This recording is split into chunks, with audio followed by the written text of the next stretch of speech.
पुस्तक 10 अध्याय 21 उत्सव भोज की तैयारी। विशेषज्ञों का ये प्रभावशाली समूह एक गलियारे से होते हुए एक विशाल ऊंचे हॉल में पहुंचा।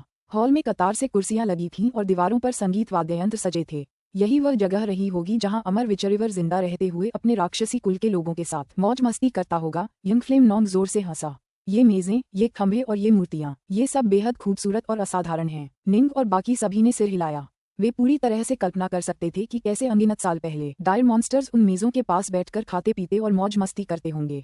और वहाँ, यही वह जगह है जहाँ अमर विचरिवर बैठा होगा। यंग फ्लेम नॉन्ग ने हॉल के सामने की ओर इशारा किया। हॉल के सामने सबसे सुंदर, आलीशान मेज थी और उसके पीछे की सजावटी जाली भी बेहद खूबसूरत थी। सजावटी जाली के दोनों ओर कांसे के लैंप लगे थे। वह कांसे का दीपक इस विचरिवर महल का मूल था। यंग फ्लेम नॉन्ग ने एक जिफू शिष्य की ओर इशारा करते हुए कहा, उस कांसे के दीपक के पास जाओ। हाँ, ये जिफू शिष्य सभी मृत्यु शपथधारी थे। वे अच्छी तरह जानते थे कि उन्हें केवल अपने स्वामी की आज्ञा मानने के लिए प्रशिक्षित किया गया है। अगर उनके स्वामी उन्हें मृत्यु का आदेश भी दें तो वे जरा भी नहीं हिचकिचाएंगे। जैसे ही जिफू शिष्य हॉल के सामने की ओर चलने के लिए आगे बढ़ा, धमाका, पूरा हॉल देखते ही देखते बदलने लगा। निंग और बाकी लोग देखते रहे कि उनके आसपास का नजारा एक खूबसूरत आड़ू के पेड़ों के बगीचे में बदल गया। वे चारों ओर आड़ू के पेड़ों से घिरे हुए थे और फर्श पंखुड़ियों से ढका हुआ था। सावधान, यह एक भ्रामक संरचना है, जियांग लियू फोंग चिल्लाया। मुझे पता था, ये जगह, मुख्य महल, विचरिवर पैलेस, हम इसे इतनी आसानी से हासिल नहीं कर पाएंगे। यंग फ्लेम नॉन्ग ठिठक कर हंसा।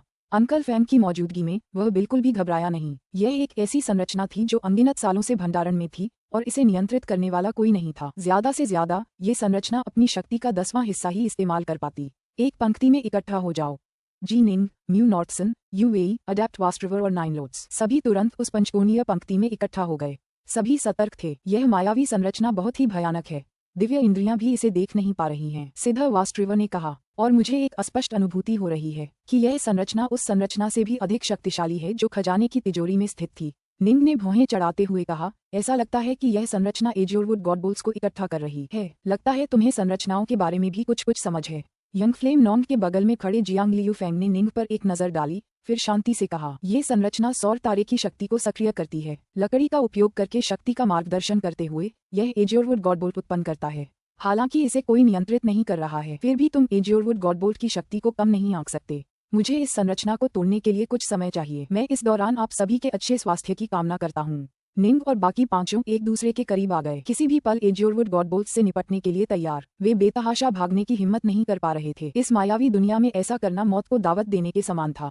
मुझे क्या करना चाहिए? जू होंगई अंदर से घबरा रहा था, लेकिन ऊपर से वह अपने दांत पीसता रहा और इंतजार करता रहा। Boom boom boom. अचानक ऊपर से 3 नीले रंग की बिजली कड़की और सीधे यंग फ्लेम नॉन्ग की ओर गिरी। कोई इस संरचना का नेतृत्व कर रहा है।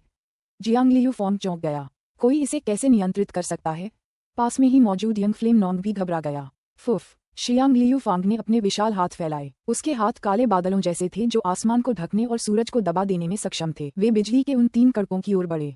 धमाक धमाक धमाक। बिजली विशाल हाथों से टकराई और हालांकि विशाल हाथ क्षण भर के लिए नीचे गिर गए और बिजली के तड़पने और उन पर थूकने से हाथों की त्वचा फट गई, फिर भी हाथ टिके रहे। हा, युवा स्वामी, चिंता मत करो। बिजली के बोल्ट प्राप्त करते समय जियांग लियू फोंग सचमुच जोर से हंसने लगा। अमर विचरिवर अनगिनत करोड़ों साल पहले मर गया था। विचरिवर पैलेस में निश्चित रूप से कोई जीवित प्राणी नहीं है। जो कुछ भी अभी बचा है वह गोलेम होना चाहिए। सामान्यतः गोलेम में केवल एक साधारण स्तर की बुद्धि होती है। अधिक से अधिक वे संरचनाओं को सक्रिय कर सकते हैं, वे उन्हें नियंत्रित करने में सक्षम नहीं हैं। आखिरकार इस तरह की विशाल संरचना काफी जटिल होती है। अमर विचरिवर द्वारा इसे नियंत्रित करने की विशेष तकनीक दिए बिना वे ऐसा करने में सक्षम नहीं होंगे। अगर मेरा अनुमान सही है तो विचरिवर पैलेस के भीतर एक शक्तिशाली गोलेम होना चाहिए और इस गोलेम को एक सचेतन आत्मा द्वारा संचालित किया जाना चाहिए। इस प्रकार ये गोलेम अत्यंत बुद्धिमान है और इसलिए संरचनाओं को नियंत्रित करने में भी कुशल है। अमर विचरिवर को उस पर इतना भरोसा रहा होगा कि उसने संरचना नियंत्रण विधि उसे सिखा दी। जियांग लियू फोंग हंसा, लेकिन दुर्भाग्य से वह अभी भी केवल एक गोलेम है जिसके शरीर में कोई तात्विक शक्ति नहीं है। वह अधिक से अधिक संरचना की 20 से 30% शक्ति को मुक्त करने में सक्षम है। जैसे ही जियांग लियू फोंग जोर जोर से बोल रहा था, आसमान से एक के बाद एक बिजली के कड़कने की आवाजें लगातार गिरती रहीं। जियांग लियू फोंग ने अकेले ही इन सभी प्रहारों को झेला। निंग और बाकी लोगों ने राहत की सांस ली। जियांग लियू फेंग का अनुमान शायद सही था। किसी संरचना को पूरी तरह से नियंत्रित करने के लिए तात्विक की का इस्तेमाल जरूरी था। अगर की किसी अमर की होती तो संरचना की शक्ति स्वाभाविक रूप से बहुत बढ़ जाती, लेकिन गोलेम के पास बिल्कुल भी की नहीं थी। अगर वे संरचना को नियंत्रित भी कर लेते तो भी वे उसकी शक्ति को ज्यादा से ज्यादा थोड़ी सी ही बढ़ा पाते। मनुष्यों, तुम अमर के उत्तराधिकारी नहीं हो। विचरिवर पैलेस में घुसना मृत्युदंड है। आड़ू के बगीचे के ब्रह्म के भीतर से एक भयंकर चीख गूंजी। मृत्युदंड का अपराध, सजा कौन देगा? तुम। अगर मेरा अंदाजा सही है तो तुम्हारी ताकत ज्यादा से ज्यादा एक आम अमर योद्धा के बराबर है। शियांग लियू फांग ठंडी हंसी हंसा। तुम्हारी ताकत मेरी ताकत के सामने कहीं नहीं ठहरती। जैसे ही उसके शब्द निकले, शियांग लियू फांग ने अचानक एक भयानक चीख मारी। तोड़! शियांग लियू फांग के हाथ तुरंत बाहर की ओर झूल गए। चीखते हुए उसके बड़े हाथों की उंगलियां विशालकाय सांपों में बदल गईं। दसों विशालकाय सांपों ने तुरंत शून्य में किसी चीज को पकड़ लिया और उसे जोर से खींच लिया। पूरी संरचना तुरंत अटक गई सी प्रतीत हुई और आड़ू के फूलों वाली संरचना कांप उठी, धुंधली हो गई और पूरी तरह से गायब हो गई। ये कैसे हो सकता है? एक आश्चर्यचकित चीख। आड़ू के फूल के गायब हो जाने के बाद निंग का समूह एक बार फिर विशाल हॉल और उसके भीतर रखी मेजों को देखने में सक्षम हो गया। बुरा नहीं, बुरा नहीं, मैं बच गया। खुशकिस्मती से वह गोलेम बेहद बुद्धिमान था और जानता था कि उसे यंग फ्लेम नॉन को मारना है, इसलिए उसने अपनी सारी ताकत उस पर केंद्रित कर दी। अगर वो बिजली हम बाकियों पर गिरती, हालांकि ब्लैक व्हाइट कॉलेज के वे 5 लोग शायद उसे झेल लेते, तो मैं खतरे में पड़ जाता। जू हुंगई को लगा जैसे उसे बहुत बड़ी किस्मत का साथ मिला हो। पिछली बार जब उसने और निपुण बुयू ने गोलेम के हमलों का सामना किया था तो निपुण बुयू की मृत्यु हो गई थी, जबकि वह भाग्यशाली था और बच गया था। तब उसने एक अमर श्रेणी का जादुई खजाना हासिल किया था और अभी अभी एक और संकट से बच गया था। वह कई खतरनाक मुठभेड़ों से बच गया था और उसने एक अमर श्रेणी का खजाना भी हासिल कर लिया था। क्या ये भाग्य का एक अद्भुत आशीर्वाद नहीं था? संरचना पहले ही टूट चुकी है। जियांग लियू फांग ने अपनी निगाहों से हॉल को देखा, फिर शांति से कहा, सबको डरने की कोई जरूरत नहीं है। अमर विचरिवर सिर्फ एक दिव्य अमर था और उसकी जड़ें बहुत गहरी नहीं थीं। ये पहले से ही काफी प्रभावशाली है कि उसने एक ऐसा गोलेम पैदा किया है जो शक्ति में एक लूज अमर के काफी करीब है। अगर वह गोलेम नहीं आया तो ठीक है, लेकिन अगर आया तो मैं उसे पकड़ लूंगा। यंग फ्लेम नोंग हंसा और सिर हिलाया, फिर निर्देश दिया, विचरिवर पैलेस में गोलेम घात लगाए बैठे हैं। सब लोग जल्दबाजी में इधर उधर मत भागना। अगर तुम उन गोलेम से टकरा गए तो अंकल फैंग तुम्हें समय पर नहीं बचा पाएंगे। हम बेतहाशा भागने की हिम्मत कैसे कर सकते हैं? क्या हम आत्महत्या कर रहे हैं? जू हुंगई ने जल्दी से जवाब दिया। निंग और बाकी लोगों ने एक नजर डाली। साफ था कि एक बेहद ताकतवर गोलेम विचरिवर पैलेस के अंदर घात लगाए बैठा था। वे मूर्ख नहीं थे। स्वाभाविक रूप से वे अंदर बेतहाशा नहीं दौड़ेंगे। जियांग लियू फांग और यंग फ्लेम नॉन्ग मुख्य हॉल के सामने चले गए और एक कांस्य दीपक बांधना शुरू कर दिया। हाहा, यह अंतिम महल का मूल है। यंग फ्लेम नॉन्ग बेहद खुश था।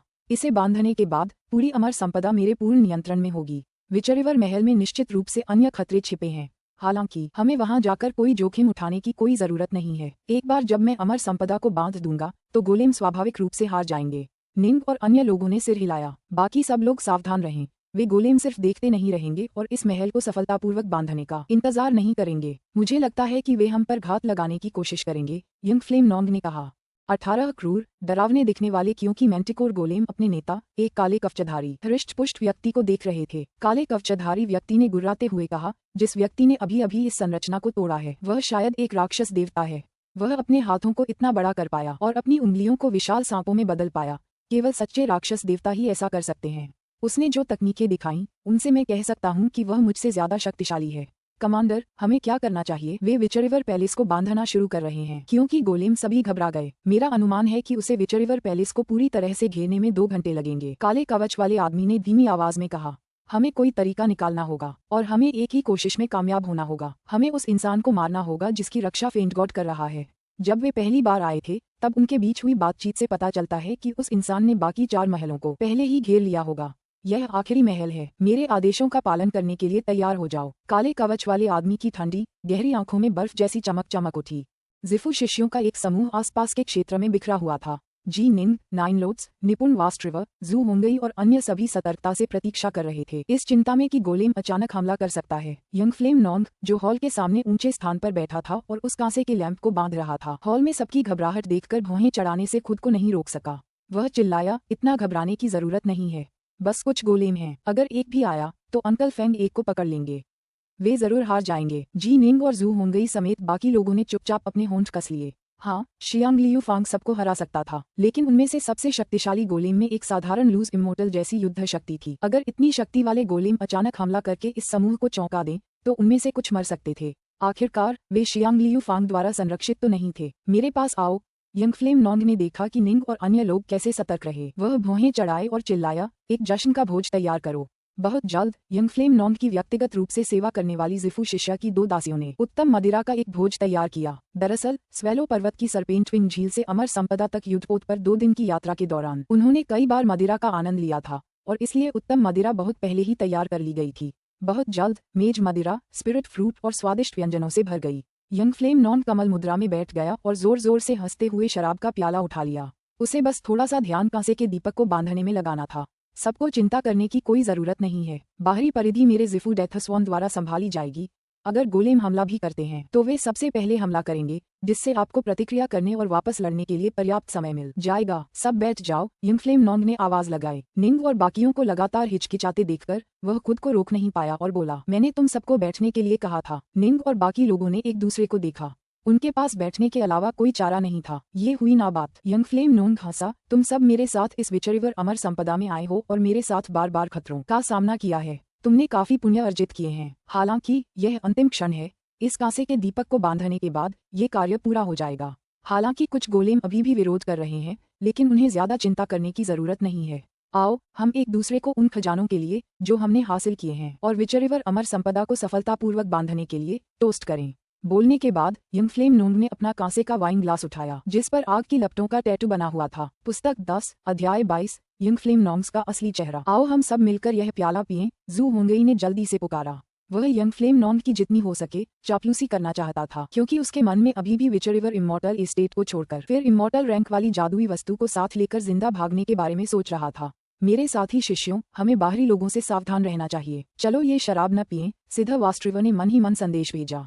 नॉर्टसन ने भी लिखा, पहले हम उसके लिए उपयोगी थे, लेकिन अब हम बेकार हैं। कौन जाने वह क्या चालें चल दे। लेकिन नाइनलोट्स ने कहा, मुझे लगता है कि वह इतना निर्दयी और पागल होने की हिम्मत नहीं करेगा। आपस में मानसिक संदेश भेजते हुए उन्होंने अपने अपने प्याले उठाए और उसमें से पीने लगे। घूंट शराब जी नींद के मुंह में गई। फिर मौलिकी का एक उभार उस तरल पदार्थ को घेर लेता है। आग की एक धार से शराब पूरी तरह वाष्पीकृत हो गई। तभी नींद ने अपना शराब का प्याला नीचे रखा। चुन और जी, तुम दोनों एक नृत्य प्रस्तुत करो और हमें आनंद लेने में मदद करो। यंगफ्लेम नॉन्ग आदेश देते समय बेहद अच्छे मूड में थे। तुरंत उनके पीछे खड़ी दो महिला जिफू शिष्याएं हिल गईं। पहले उनके वस्त्र दासी के वस्त्रों के आकार के थे, लेकिन अब वे बदल गए। जब वे दोनों हंसी तो उनकी आस्तीनें फड़फड़ाने लगीं, जिससे उनका अद्भुत आकर्षण प्रकट हुआ और वे दोनों महल के हॉल के बीचों बीच शान से नाचने लगीं।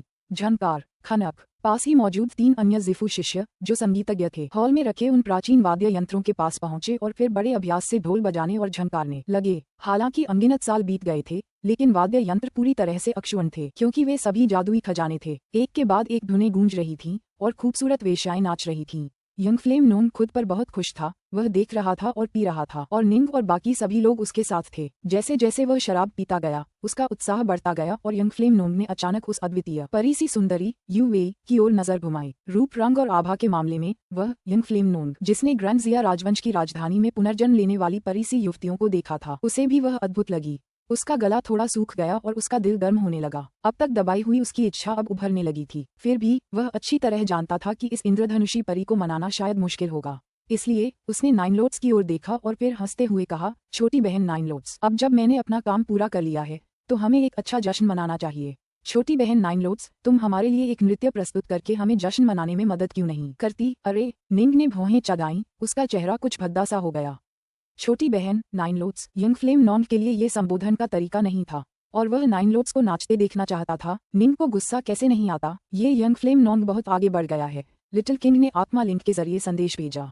गुरु, ये यंगफ्लेम नॉन्ग आपकी बिल्कुल भी परवाह नहीं करता। वह जानता है कि आप और नाइनलोट्स दाव साथी हैं, फिर भी वह ऐसा व्यवहार करता है। सचमुच, हॉल में मौजूद बाकी सभी लोग दंग रह गए। नाइनलोट्स भी हैरान रह गई। उसने पहले निंग को एक नजर देखा, फिर जल्दी से बोली, युवा स्वामी यंगफ्लेम, मुझमें नृत्य की कोई प्रतिभा नहीं है। आपके आसपास की खूबसूरत वेश्याओं की तुलना में मैं कहीं कमतर हूँ। मैं ऊपर जाकर खुद को शर्मिंदा नहीं करना चाहती। वे तुम्हारी बराबरी कैसे कर सकते हैं? छोटी बहन नाइनलोट्स, यंगफ्लेम नॉन्ग हंसा, क्या तुम मुझे यंगफ्लेम नॉन्ग ये छोटा सा सम्मान भी नहीं दोगी? नाइनलोट्स एक पल के लिए झिझकी, फिर चेहरे पर मुस्कान ला दी। तो मैं ऊपर जाकर किसी गाने पर नाचूंगी। साथ ही उसने निंग की तरफ देखा। निंग बस वहीं बैठा रहा। उसके चेहरे पर एक भद्दी सी मुस्कान थी। ये तो बस एक नृत्य था। इतने सारे साथी शिष्यों की मौजूदगी में निंग का गुस्सा करना उचित नहीं था। निंग, बेटा, सावधान रहना, व्हाइट वाटर हाउंड ने आत्मिक भाव से कहा। विजय समारोह में उसे नृत्य के लिए आमंत्रित करना कोई छोटी बात नहीं है। यंगफ्लेम नॉन्ग साफ जानता है कि तुम और नाइनलोट्स दाव साथी हो, लेकिन जब उसने उसे नृत्य करने के लिए कहा तो उसने तुम्हारी तरफ देखा तक नहीं और न ही तुमसे एक शब्द कहा। साफ है, वह तुम्हारा जरा भी सम्मान नहीं करता। इसलिए तुम्हें सावधान रहना होगा। निंग को तुरंत होश आया। चिंता मत करो अंकल वाइट, मैं समझ गया, निंग ने जवाब दिया और फिर मुड़कर नाइन लोड्स की तरफ देखा जो हॉल के बीचों बीच धुनों की धुन पर नाच रहा था। निंग ने देखा तो उसे अचानक एहसास हुआ कि नाइन लोड्स वास्तव में एक बहुत ही कुशल नर्तक था। सच कहूं तो निंग डोंगियान कबीले और दूसरे बड़े कबीलों के बारे में बहुत कम जानती थी। निनलोड्स जैसे भावी कबीलों के नेता जिन लोगों से मिलते थे वे आमतौर पर पूरे ग्रैंड जिया राजवंश के कुछ सबसे शक्तिशाली लोग होते थे और इसलिए वह उनसे कुछ कुछ सीखती रहती थी ताकि किसी भी आयोजन में उसका प्रदर्शन उत्तम रहे। अच्छा अच्छा अच्छा, यंग फ्लेम नॉन्ग शराब पीते हुए हंस रहा था और कभी कभी प्रशंसा में ताली भी बजा रहा था। नाइन लोड्स एक खिले हुए कमल के फूल की तरह था जो पूरे हॉल में घूम रहा था। लेकिन जैसे ही वह यंग फ्लेम नॉन्ग के करीब आए, यंग फ्लेम नॉन्ग ने अचानक अपना हाथ आगे बढ़ाया। एक लंबा काला चाबुक सचमुच बाहर निकला, नाइन लोड्स के हाथ में लिपट गया और फिर उसे खींचने लगा। नाइन लोड्स बिल्कुल बेखबर यंग फ्लेम नॉन्ग के और भी करीब खींचा गया। फिर भी नाइन लोड्स एक वांशियांक सिद्ध थी। अपनी मौलिक की को सक्रिय करके उसने यंग फ्लेम नॉन्ग के करीब खींचे जाने पर खुद को स्थिर कर लिया। हालांकि यंग फ्लेम नॉन्ग ने बड़े प्यार से उसकी बाह पकड़ ली। असल में वह उसे कमर से पकड़ने की सोच रहा था। हंसते हुए उसने नाइन लोड्स की बाह खींची, उसे अपनी ओर खींचते हुए कहा, छोटी बहन नाइन लोड्स, आओ साथ में एक प्याला शराब पीते हैं। इस दृश्य ने हॉल में उपस्थित सभी लोगों को चौंका दिया। क्या म्यू नॉर्थसन, यू वेई और बाकी सब चौंक गए। जू होंगई ने निंग को बस एक तिरछी नजर से देखा और शराब का घूंट लेते हुए एक ठंडी मुस्कान बिखेर दी। निंग को लगा जैसे उसका दिमाग ही सुन्न हो गया हो। पहले तो नाइन लोड्स का नृत्य सबके लिए एक प्रदर्शन कहा जा सकता था, लेकिन अब टकराना। निंग अचानक उठ खड़ा हुआ और अपना हाथ मेज पर जोर से पटक दिया। यह मेज तकनीकी रूप से एक नश्वर श्रेणी का जादुई खजाना था, लेकिन इसका इस्तेमाल सिर्फ शराब और खाना रखने के लिए किया जाता था, ये लड़ाई के लिए नहीं थी। इसके अलावा निंग इस समय गुस्से से ग्रस्त था और उसकी आंखें भी लाल होने लगी थीं। मेज पर यह थप्पड़ असल में जिंदगी मौत की लड़ाई में उसके द्वारा दिए जाने वाले हाथों के वार से भी ज्यादा शक्तिशाली था। इस हथेली के प्रहार से उत्पन्न ऊर्जा तरंग ने सभी प्लेटों को छोटे छोटे टुकड़ों में तोड़ दिया और उत्तम शराब और मांस पूरी तरह धूल में बदल गए। धमाका! पूरी मेज सचमुच टुकड़े टुकड़े हो गई। बड़ी मात्रा में टुकड़े इधर उधर उड़ गए और उनमें से कुछ तो पास में पड़े जिफू शिष्य के शरीर को चीरते हुए निकल गए, जिससे खून तुरंत चारों ओर फैल गया। यंग फ्लेम नॉन्ग ने तुरंत उसे ठंडी नजरों से देखा। क्या मैं छोटी बहन नाइन लोड्स के साथ एक घूंट भी शराब नहीं पी सकता? उसकी बात खत्म होते ही यंग फ्लेम नॉन्ग के चेहरे पर गुस्से की एक झलक दिखाई दी। यंग फ्लेम नॉन्ग का गुस्सा तो ज्यादातर लोगों को तुरंत ही डर के मारे कांपने पर मजबूर कर देता, लेकिन निंग की आंखें और भी लाल हो गईं। बाकी सब कुछ अनदेखा करते हुए वह चिल्लाया, यंग फ्लेम नॉन्ग जी। निंग! नाइन लोड्स को एहसास हुआ कि यंग फ्लेम नॉन्ग की आंखों में एक जानलेवा इरादे का संकेत था और वह तुरंत निंग की ओर भौंकने लगी। निंग ने नाइन लोड्स की ओर देखा, फिर ठंडे स्वर में कहा, नाइन लोड्स, तुम्हें यंग फ्लेम कबीले के इस युवा स्वामी पर ध्यान देने की कोई जरूरत नहीं है। वह अभी गॉडप्लम ड्यूक भी नहीं है। जब हम पहली बार उसके पीछे अमर संपत्ति में गए थे तो वह बहुत ही सौम्य और विनम्र था, लेकिन अब जब हम उसके लिए बेकार हो गए हैं तो वह ऐसा व्यवहार कर रहा है। तुम मौत को दावत दे रहे हो। यंग फ्लेम नॉन्ग का गुस्सा बढ़ने लगा था। पहले निंग एक उपयोगी सहायक था, लेकिन अब वह बेकार हो गया था। उसके जैसे प्रतिभाशाली लोग यंग फ्लेम नॉन्ग की नज़र में कुछ खास नहीं थे। निंग ने गुस्से से कहा, क्या तुम्हें हमारा असली समझौता याद है? तुमने अपने यंग फ्लेम कबीले के नाम पर हमसे वादे किए थे। अब जब तुम्हारे पास अमर संपदा है तो तुम हमारे खिलाफ कार्रवाई करने की योजना बना रहे हो। क्या तुम्हें अमर संपदा में मिले खजानों का लालच हो रहा है? तब तो तुमने सब सह लिया, लेकिन अब हमारे खिलाफ कार्रवाई करने की योजना बना रहे हो। चुप हो जाओ! नाइन लोड्स चिल्लाया। Nine Lords! निंग पूरी तरह क्रोधित हो गया। बैठ जाओ! नाइन लोड्स उस पर चिल्लाया, साथ ही उसे एक बेचैन मानसिक संदेश भी भेजा। जी निंग, तुम बहुत जल्दबाज हो। यंग फ्लेम नॉन्ग की हैसियत के बारे में सोचो। वह आमतौर पर शाही राजधानी में रहता है और जब शाही राजकुमारों और विभिन्न युवा ड्यूकलिंग्स के साथ होता है तो वे अक्सर बेकाबू व्यवहार करते हैं। मुझे बस इससे निपटना है और उसके साथ कुछ प्याले शराब पीनी है और यह मामला खत्म हो जाएगा। अगर तुम गुस्से को अपने दिमाग पर हावी होने दोगे तो मुसीबत खड़ी हो जाएगी। निंग ने जवाब भेजा, कुछ चीजें मैं सहन कर सकती हूँ, लेकिन कुछ नहीं। नाइन लोड्स, क्या तुम खुद को मरवाना चाहते हो? तुम उससे लड़ना चाहते हो? नाइन लोड्स ने गुस्से से कहा, इतना नासमझ मत बनो। निंग दंग रह गया। अपरिपक्व यंग फ्लेम नॉन्ग स्वाभाविक रूप से नाइन लोड्स और निंग के बीच मानसिक बहस देख रहा था। लगता है ये युवा और प्रसिद्ध जी निंग अपनी प्रतिष्ठा के अनुरूप नहीं है। यंग फ्लेम नॉन्ग ने अपने बगल में बैठे फिंगबॉर्ड शियांगलियू फॉन को मन ही मन संदेश भेजा। इस तरह के दृश्य ने उसे पहले ही पागलपन की हद तक क्रोधित कर दिया है। उससे निपटना ही आसान होगा। हालांकि अभी उससे निपटने की कोई जल्दी नहीं है। अगर मैं उसे अमर संपदा में मार दूं तो डोंगियान कबीले में खबर फैलते ही बाकी बड़े कबीले मुझे यंग फ्लेम नॉन्ग एक संकीर्ण सोच वाला इंसान समझेंगे। ठीक है, जियांगलियू फॉन्ग ने सहमति जताई। नाइन लोड्स के शब्दों ने अब निंग को सचमुच क्रोधित कर दिया था। नाइन लोड्स कौन थी? वह डोंगियान कबीले की अगली सरदार थी। उसे इस तरह समझौता करने की बिल्कुल जरूरत नहीं थी। जब जरूरत ही नहीं थी तो उसने ऐसा क्यों किया? युवा स्वामी यंग फ्लेम जी निंग अभी भी युवा है, कृपया उसे क्षमा करें। नाइन लोट्स यंग फ्लेम नॉन्ग की ओर मुस्कुराया। यंग फ्लेम नॉन्ग ने अपनी पिछली हरकतें जारी नहीं रखीं। उसे अंदाजा था कि अगर वह थोड़ा और आगे बढ़ा तो ये जी निंग शायद उसके खिलाफ मौत की लड़ाई शुरू कर देगी। उसने जी निंग को मारने की हिम्मत की, लेकिन नाइन लोट्स डोंगयान कबीले की अगली सरदार थी। अगर उसने उसे मार दिया तो वह गंभीर मुसीबत में पड़ जाएगा।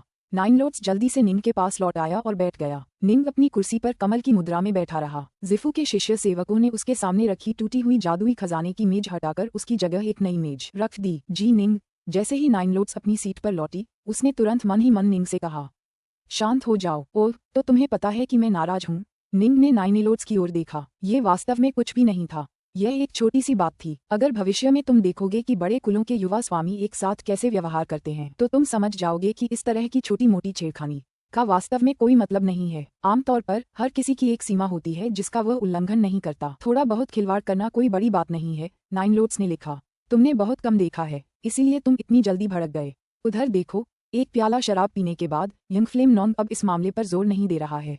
मैंने बहुत कम देखा है, निंग ने चिल्लाकर जवाब दिया। क्या बात है नाइन लोट्स, तुम मेरे दाव साथी हो। तुम्हारा ये तथाकथित थोड़ा बहुत खेलकूद, दूसरों के गले लगना, उनसे छेड़खानी, उनके साथ शराब पीना, ये सब बातें तो मेरी हद से बाहर हो चुकी हैं। समझ रहे हो तुम इस तरह कैसे व्यवहार कर सकते हो? नाइन लोट्स भी गुस्से में था। मैं तो ऐसी ही हूँ। क्या ऐसा हो सकता है कि तुम्हें पता न हो? निंग उसे घूर कर देखने लगा। नाइन लोट्स और निंग की नजरें एक दूसरे से टकराईं। वह निंग की आंखों में दृढ़ संकल्प और दृढ़ता महसूस कर सकती थी। ठीक है, मैं आगे से ऐसा व्यवहार नहीं करूंगी। नाइन लोट्स ने अपना सिर नीचे कर लिया। निंग ने भी अपना सिर नीचे कर लिया और पीना शुरू कर दिया। हालांकि नाइन लोट्स ने उसे अपना सिर झुका दिया था, फिर भी निंग को ऐसा लग रहा था जैसे उसके दिल में कांटे चुभ रहे हों। अभी उसे पूरी उम्मीद थी कि नाइन लोट्स यंग फ्लेम नॉन्ग को सीधे मना कर देगी। भले ही उसने यंग फ्लेम नॉन्ग के मुंह पर शराब का प्याला न फेंका हो, उसे कम से कम मुड़कर तुरंत वहां से तो जाना ही था।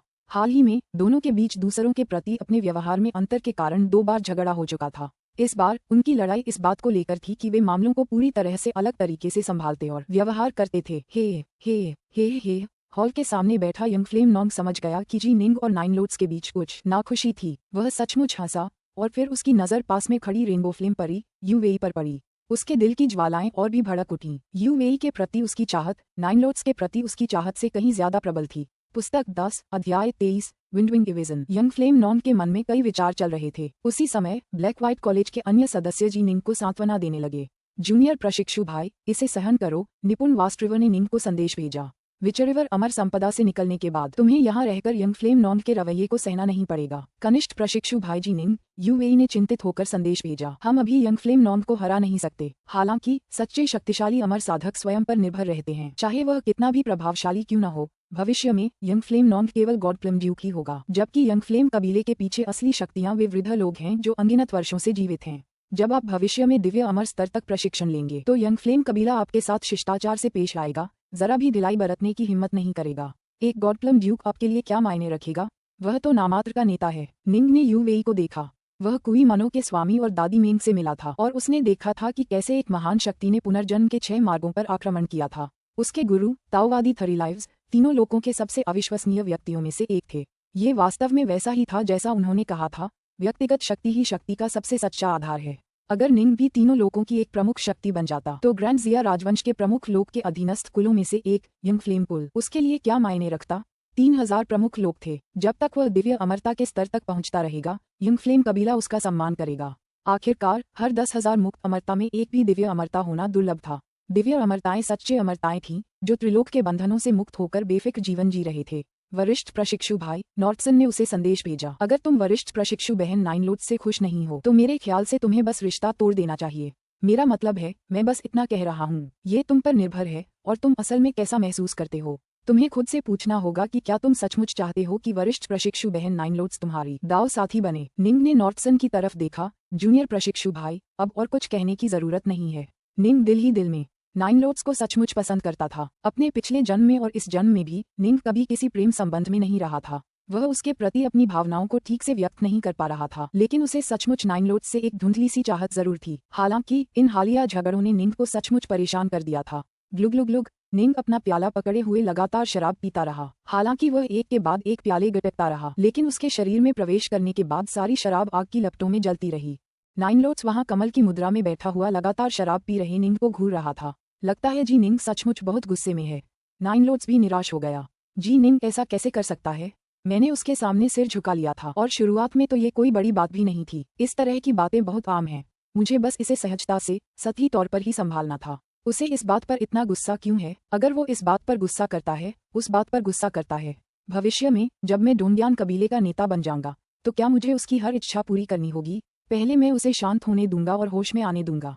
बाद में उसे समझ आ जाएगा। उनमें से एक को बचपन से ही बहुत सम्मान दिया गया था तथा उसे एक प्रमुख कबीले का अगला नेता चुन लिया गया था। दूसरा व्यक्ति अपने पिछले जन्म में शांति की दुनिया से आया था और वह एक प्रतिभाशाली व्यक्ति था जो इस जन्म में एक पिछड़े कबीले में पैदा हुआ था। वे दोनों एक दूसरे की ओर आकर्षित हुए। जब वे सरपेंटविन झील के एकांत आड़ू बगीचे वाले आदर्शलोक में थे, तब कोई समस्या नहीं थी। लेकिन जब वे सचमुच एक दूसरे के साथ सांसारिक मामलों का सामना करने लगे, तो उनके मतभेद लगातार बढ़ने लगे। निंग और नाइनलोट्स दोनों अपने दिल में निराश महसूस कर रहे थे। अचानक boom boom boom boom boom boom एक भयानक, जबरदस्त शक्ति लिए एक आकृति आक्रमण करती हुई आई। बाहरी परिधि में तैनात जिफू डेथस्वॉन तुरंत उड़ गए। उनके शरीर उड़ गए और हर जगह खून बिखर गया। पलक झपकते ही पूरा हॉल असुरों के नर्क में तब्दील हो गया। फर्श खून और मांस के टुकड़ों से सना हुआ था। गोलेम हॉल के सामने बैठे यंगफ्लेम नॉन को बहुत आश्चर्य हुआ, लेकिन फिर वह तुरंत उत्साहित और उत्सुक हो गया। एक के बाद एक गोलेम हमला करते गए। जहां तक जी निंग और अन्य लोगों का सवाल है, चूंकि उन्हें मेज पर विभिन्न स्थानों पर बैठने के लिए नियुक्त किया गया था, वे पंक्तिबद्ध होकर इकट्ठा नहीं हो पाए। वह कुत्ते का बच्चा यंगफ्लेम नॉन्ग, उसने कहा था कि जिफू डेथस्वॉन कुछ पलों तक टिके रह पाएंगे, लेकिन असल में वे ऐसा बिल्कुल नहीं कर पाए। निंग की डाकनॉर्थ तलवारें उसके हाथों में दिखाई दी जब उसने जल्दी से क्योंकि मैंटिकोर गोलेम को रोका जो उसकी ओर झपट रहा था। धमाका! निंग की तलवार की रोशनी चमक उठी, जो क्योंकि गोलेम के शरीर से टकराई और उसे उड़ा ले गई। जूनियर प्रशिक्षु भाई जी निंग, जूनियर प्रशिक्षु भाई म्यू नॉर्टसन की रक्षा करें, निपुण वास्ट्रिवर ने भेजा। मुझे पता है, चिंता मत करो, निंग ने जल्दी से कहा। ये हॉल बहुत बड़ा था। निंग का समूह दो पंक्तियों में बटा हुआ था जो मेज के दोनों सिरों पर बैठी थीं। नाइनलोट्स, वास्ट्रिवर और यू वेई निंग के विपरीत दिशा में थे और एक दूसरे से काफी दूर भी थे। निंग, नॉर्टसन और जू होंगई वे एक ही तरफ थे। इस समय 6 क्योंकि गोलेम निंग और बाकी 6 वांजियांग सिद्धों पर टूट पड़े थे और भी ज्यादा गोलेम यंगफ्लेम नॉन की ओर बढ़ रहे थे। निंग के लिए एक क्योंकि गोलेम को संभालना बहुत आसान था, लेकिन नॉर्टसन के लिए ये थोड़ा मुश्किल था। नॉर्टसन गोलेम को नियंत्रित करने में अधिक प्रतिभाशाली था, नजदीकी मुकाबले में नहीं। स्वूश! निंग की पीठ पर काले पंखों का एक जोड़ा दिखाई दिया और पंख फड़फड़ाने लगे जब उसने विंडविंग एवेशन करना शुरू किया। हवा में चीखते हुए जैसे ही वह नॉर्टसन के पास पहुंचा, उसकी तलवार की रोशनी चमक उठी, जो एक प्राइमल स्तर के क्योंकि गोलेम से टकराई और उसे उड़ा दिया। धन्यवाद, वरिष्ठ प्रशिक्षु भाई। नॉर्टसन ठंडे पसीने से लथपथ था और उसने जल्दी से एक विशाल चांदी के सर्प निर्माण को नियंत्रित किया और उसे युद्ध में भेज दिया। ये कुछ भी नहीं है। निंग हंसा। उसके हाथ में 2 तलवारें थीं और फिर उसके चारों ओर कमल की पंखुड़ियां खिलने लगीं, जिससे उन 2 क्योंकि गोलेम आसानी से अवरुद्ध हो गए। निंग और बाकी लोग, जिनमें जू होंगई भी शामिल थी, एक क्योंकि गोलेम से जूझ रहे थे। सच तो ये था कि ये 6 गोलेम उन्हें मारने के लिए नहीं थे, बल्कि उन्हें बांधे रखने के लिए थे। बाकी 12 क्योंकि गोलेम और उनके काले कवचधारी नेता एक साथ यंगफ्लेम नॉन की ओर बढ़े। हा, यंगफ्लेम नॉन जोर से हंसा। उन्हें पकड़ो! शियांग लियू फॉन के दोनों हाथ एक साथ उठे और ऐसा लगा जैसे उन विशाल हाथों ने आसमान को ढक लिया हो। उसकी उंगलियां विशाल सांपों में बदल गईं, जो मानो कुंडल बनाकर क्योंची गोलेम को लपेटने के लिए आगे बढ़ रही थीं। दरअसल उनमें से कुछ ने 2-2 क्योंची गोलेम फंसाने में कामयाबी हासिल की। सभी 12 गोलेम उसके विशाल हाथों में फंस गए, लेकिन काले कवच वाले उस आदमी ने अपने दाहिने हाथ से अपने पैर के अंदर से एक लंबी तलवार निकाली और सीधे शियांग लियू फॉन के हाथों पर वार कर दिया। धमाका! आसपास का इलाका एक बहरा कर देने वाले विस्फोट से गूंज उठा। दरअसल शियांग लियू फॉन के लिए उन 12 क्योंकि गोलेमों को पकड़ने के लिए सिर्फ एक जोड़ी हाथों का सहारा लेना बहुत मुश्किल था। तलवार के इस वार की ताकत और भी जबरदस्त थी। उसके हाथ कांपने लगे और गिरकर बिखर गए, जिससे सभी क्योंकि गोलेम अपने बंदी से बच निकलने में कामयाब हो गए। अरे! जियांग लियू फांग चौंक गया। तुम्हारी यह तलवार काट दो! काले कवच वाला आदमी प्रकाश की एक किरण में बदल गया, आगे बढ़ा और एक बार फिर जियांग लियू फॉन की ओर तलवार पटक दी। ठीक इसी समय बाकी 12 क्योंकि गोलेम हवा में चीखते हुए यंगफ्लेम नॉन की ओर उड़े। यंगफ्लेम नॉन्ग ने भौहें चढ़ाईं और तुरंत ही वह विशाल रेड स्केल सैलामेंडर उसके चारों ओर प्रकट हो गया। उसी समय उसके हाथ में एक पत्ती जैसी दाव सील दिखाई दी। वे बहुत परेशान करने वाले हैं, यंगफ्लेम नॉन्ग ने धीरे से कहा, लेकिन वह पूरी तरह आश्वस्त था। उसके पास uncle Fang, red scale salamander और एक सुरक्षात्मक खजाना था। वह निश्चित रूप से जीतने वाला था। बादल की गरज! रेड स्केल सैलामेंडर गुस्से से चीख रहा था जब वह क्योंकि गोलेम से लड़ रहा था। लेकिन अचानक एक क्योंकि गोलेम ने पास में रखे कांसे के दीपक को छीनने के लिए हाथ बढ़ाया और फिर उसे लेकर भागने लगा। कांसे का दीपक! यंगफ्लेम नॉन्ग चौंक गया। अब उसे समझ आ गया, ये गोलेम उसे मारने के लिए नहीं थे। वे जानते थे कि वे ऐसा करने के लिए पर्याप्त शक्तिशाली नहीं थे। इसलिए उनका असली निशाना कांसे का दीपक था। किसी खजाने को बांधने के लिए व्यक्ति को उसके ठीक बगल में होना चाहिए और धीरे धीरे अपनी तात्विक शक्ति का उपयोग करके उसे बांधना चाहिए। अगर वह थोड़ा बहुत दूर हो या किसी और ने उसे अपने कब्जे में ले लिया हो तो उसे तात्विक शक्ति से भरना संभव नहीं होगा। स्वाभाविक रूप से तब उसे बांधने का कोई तरीका नहीं होगा। इसका नतीजा ये होगा कि उसे अमर संपत्ति पर कब्जा करने में हमेशा लग जाएगा। ये गोलेम विचरिवर पैलेस को अच्छी तरह जानते थे, इसलिए वे उसके साथ उसके अंदर आसानी से लुका छिपी खेल सकते थे। गोलेम हजारों साल तक रुक सकते थे, लेकिन वह नहीं। जल्दी करो, कांसे का दीपक पकड़ो, यंग फ्लेम नॉन्ग गुस्से से चिल्लाया। शियांग लियू फोंग ने भी तुरंत एक अद्भुत चीख मारी। उसका दाहिना हाथ अचानक अलग होकर उसके शरीर से अलग हो गया। उसके कटे हुए दाहिने हाथ से एक आकाश भरने वाली काले रंग की दिव्य शक्ति निकली, जो लहरों की तरह फैल गई और फिर दाहिने हाथ को एक नए शियांग लियू फोंग में बदल दिया। जहां तक असली शियांग लियू फोंग की बात है, तो उसने एक नया हाथ विकसित कर लिया। पलक झपकते ही दो शियांग लियू फोंग मुख्य हॉल में प्रकट हो गए। हालांकि जब तक यह विभाजन प्रक्रिया पूरी हुई तब तक वह क्योंकि गोलेम मुख्य हॉल से बाहर निकल चुका था। आखिरकार आदिम स्तर के क्योंकि गोलेम वाकई बिजली की तरह तेज थे। एक शियांग लियू फोंग काले कवच वाले आदमी से लड़ता रहा, लेकिन दूसरा कांसे का दीपक लेकर भागे हुए क्योंकि गोलेम का पीछा करता रहा। एक तेज आवाज के साथ वह गलियारे में घुस गया और अपना पीछा जारी रखा।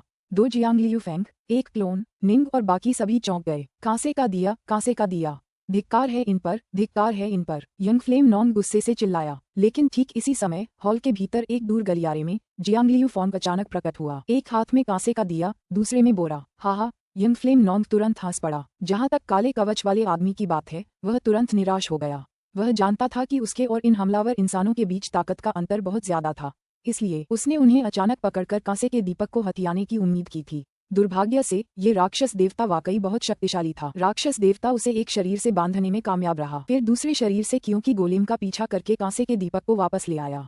पूरी स्थिति तय हो चुकी है। यंग फ्लेम नॉन्ग तुरंत पूरी तरह निश्चिंत हो गया और हॉल के बाकी हिस्सों में चल रही लड़ाई को इत्मीनान से देखने लगा। लेकिन ऐसा करते ही उसका चेहरा अचानक बदल गया। वह निंग और नॉर्टसन को देख रहा था, जो उससे बहुत दूर खड़े थे। निंग के हाथ में दो डाकनॉर्थ तलवारें थीं और उसकी पीठ पर काले पंखों का एक जोड़ा था। वह बड़ी आसानी से दो क्योंकि गोलेम को रोक रहा था। पंख। यंग फ्लेम नोंग ने निंग की चाल को ध्यान से देखा। साथ ही उसने मन ही मन जियांग लियू फोंग को संदेश भेजा, अंकल फोंग जी, निंग को देखो। जियांग लियू फोंग के दोनों शरीर फिर से एक हो गए थे, एक बार फिर पूरी ताकत से लड़ते हुए। जियांग लियू फोंग ने काले कवच वाले आदमी को अपनी बोरी में ठूंस लिया। यंग फ्लेम नॉन्ग की बात सुनकर वह तुरंत मुड़ा और देखने लगा। ऐसा करते ही उसका चेहरा भी बदल गया। अंकल फेंग, ये विंडविंग इवेजन है, मैं गलत तो नहीं हूँ? यंग फ्लेम नोंग ने पूछा। विंडविंग इवेशन। यंग फ्लेम नोंग ने खुद कभी इसमें प्रशिक्षण नहीं लिया था, लेकिन उसने अपने कुल के लोगों को इसमें बार बार प्रशिक्षण लेते देखा था। चूंकि उसने इसे कई बार देखा था और क्योंकि उसने विंडविंग इवेजन मैनुअल की सामग्री स्वयं पढ़ी थी, इसलिए निंग की चाल में उसे इसके निशान दिखाई दे रहे थे। ठीक है, यही विंडविंग इवेजन है, मैंने पहले भी इसका प्रशिक्षण लिया है। हालांकि जी निंग इसे छिपाने के लिए पंखों का इस्तेमाल कर रहा है, लेकिन वह निश्चित रूप से विंडविंग इवेजन ही इस्तेमाल कर रहा है, जियांग लियू फोंग ने मन ही मन कहा। अतीत में यूची वंश के वंशज भी इसे छिपाने के लिए पंखों का इस्तेमाल करते थे। जी निंग भी वही पुरानी तरकीब अपना रहा है। हालांकि यह एक अजीबोगरीब तरीका है, लेकिन जब तक किसी को विंडविंग इवेजन की गहरी समझ न हो तब तक कोई भी यह नहीं बता पाएगा। यंग फ्लेम नोंग ने मन ही मन कहा, अंकल फेंग, जी निंग को विंडविंग इवेशन के बारे में कैसे पता चला? ये यूची वंश के बचे हुए वंशजों में से एक होना चाहिए, जियांग लियू फोंग ने जवाब भेजा। पुस्तक 10, अध्याय 24, नरसंहार से पैदा हुई दुश्मनी। यूची वंश के बचे हुए वंशज। यंग फ्लेम नोंग के मन में हत्या का भाव जाग उठा। यूची वंश का एक भी सदस्य नहीं बख्शा जाएगा, और यूची वंश के वे सदस्य जिन्होंने विंडविंग इवेजन का प्रशिक्षण लिया है, वे तो और भी ज्यादा मौत के हकदार हैं। विंडविंग इवेजन सिर्फ मेरा यंग फ्लेम वंश ही इसे सीख सकता है, इसे कोई और नहीं सीख सकता। किसी खास प्रमुख कुल की विशिष्ट गुप्त कलाएं और दिव्य क्षमताएं दूसरों को सिखाने की सख्त मनाही थी। जो भी बाहरी व्यक्ति इन तकनीकों को सीखता, उसका पीछा किया जाता और उस पर हमला किया जाता। अंकल फेंग, पहले इन गोलेम से निपट लेते हैं। यंग फ्लेम नोंग का अब और कोई मजाक करने का मन नहीं कर रहा था। पहली बार उसे सचमुच जी निंग को मारने की इच्छा हुई थी। फुफ फुफ। शियांग लियू फोंग के दोनों बड़े हाथ हवा में लहरा रहे थे और वे क्योंकि गोलेम को बेतहाशा छीनते हुए चिल्ला रहे थे, सब लोग, इन क्योंकि गोलेम को रोको, इन्हें भागने मत दो, अगर ये भाग गए तो भविष्य में समस्याएं खड़ी कर देंगे। ये कहते हुए वह लगातार क्योंकि गोलेम को पकड़ता रहा और उन्हें अपनी बोरी में ठूंसता रहा। सभी ने क्योंकि गोलेम को भागने से रोकने की पूरी कोशिश की, जिससे जियांग लियू फोंग उन्हें एक एक करके पकड़ सके। वे सचमुच आत्मघाती थे। निंग की पीठ पर लगे काले पंख गायब हो गए। उसने जमीन पर पड़े खून से सने शवों पर एक नजर डाली। हालांकि वे सभी जिफू शिष्य मृत्यु शपथ धारण किए हुए थे और एक पंक्ति में इकट्ठा होने में सक्षम थे, फिर भी आदिम शक्ति स्तर पर उनके और गोलेम के बीच का अंतर बहुत ज्यादा था। क्योंकि मैंटिकोर गोलेम के हमलों की पहली लहर ने लगभग सभी जिफू शिष्यों का सफाया कर दिया था और केवल 10 या इतने ही बचे थे। कितना दयनीय, वे जिफू शिष्य थे, लेकिन इन गोलेम के सामने वे बिल्कुल बेकार थे। फिर भी यंग फ्लेम नोंग ने उन्हें परिधि पर नजर रखने पर जोर दिया। जाहिर है उसे उनके मरने की जरा भी परवाह नहीं थी। म्यू नॉर्थसन ने मन ही मन आह भरते हुए कहा, यंग फ्लेम नोंग सचमुच निर्दयी है। ये डेथस्वॉन नॉर्थमोट यिन और कुछ अन्य लोगों द्वारा स्वेच्छा से उपहार में दिए गए थे। हालांकि यंग फ्लेम नॉन के लिए इन डेथस्वॉन को बाहरी कुलों ने पाला था और यंग फ्लेम कुल उन पर सचमुच भरोसा नहीं कर सकता था। उन्हें वापस लाने का कोई मतलब नहीं था और फिर भी वह उन्हें नॉर्थमोट यिन को यूं ही वापस नहीं कर सकता था। इसलिए वह उन्हें मरने देना ही बेहतर समझ सकता था। अगर कुछ बच भी गए तो इसका मतलब था कि उन्हें सौभाग्य प्राप्त हुआ था और वे कुल में वापस लाकर प्रशिक्षण देने के योग्य हो सकते थे। कुछ भाग्यशाली जिफू शिष्य बचे लोगों ने जल्दी से हॉल को साफ करना शुरू कर दिया। सभी लाशों और खून के धब्बों को पूरी तरह से हटा दिया और इसे एक प्राचीन स्थिति में बहाल कर दिया। यंग फ्लेम नॉन्ग हॉल के सामने फिर से बैठ गया। उसकी निगाहें ठंडी थीं। उसने सीधे निंग को घूरा, फिर चिल्लाया, जी निंग। हॉल में मौजूद सभी लोग दंग रह गए। नॉर्थसन, यूवेई, नाइनलोट्स, अडेप्ट वास्ट्रिवर और जू होंगई सभी हैरान थे। वे महसूस कर सकते थे कि यंग फ्लेम नॉन की आंखों में एक भयानक भाव था और जिस ठंडे अत्याचारी अंदाज में उसने अभी अभी चिल्लाया था वह कुछ ऐसा था जिसे वे सभी महसूस कर सकते थे। इससे पहले भी जब निंग ने मेज तोड़ दी थी, यंग फ्लेम नॉन्ग इतना औपचारिक और ठंडा नहीं था। युवा स्वामी यंग फ्लेम, निंग ने यंग फ्लेम नॉन्ग की ओर देखा। क्या बात है, बोलो यंग फ्लेम नॉन्ग। इस बार दूसरी तरफ बैठा नाइनलोट्स क्रोधित हो गया।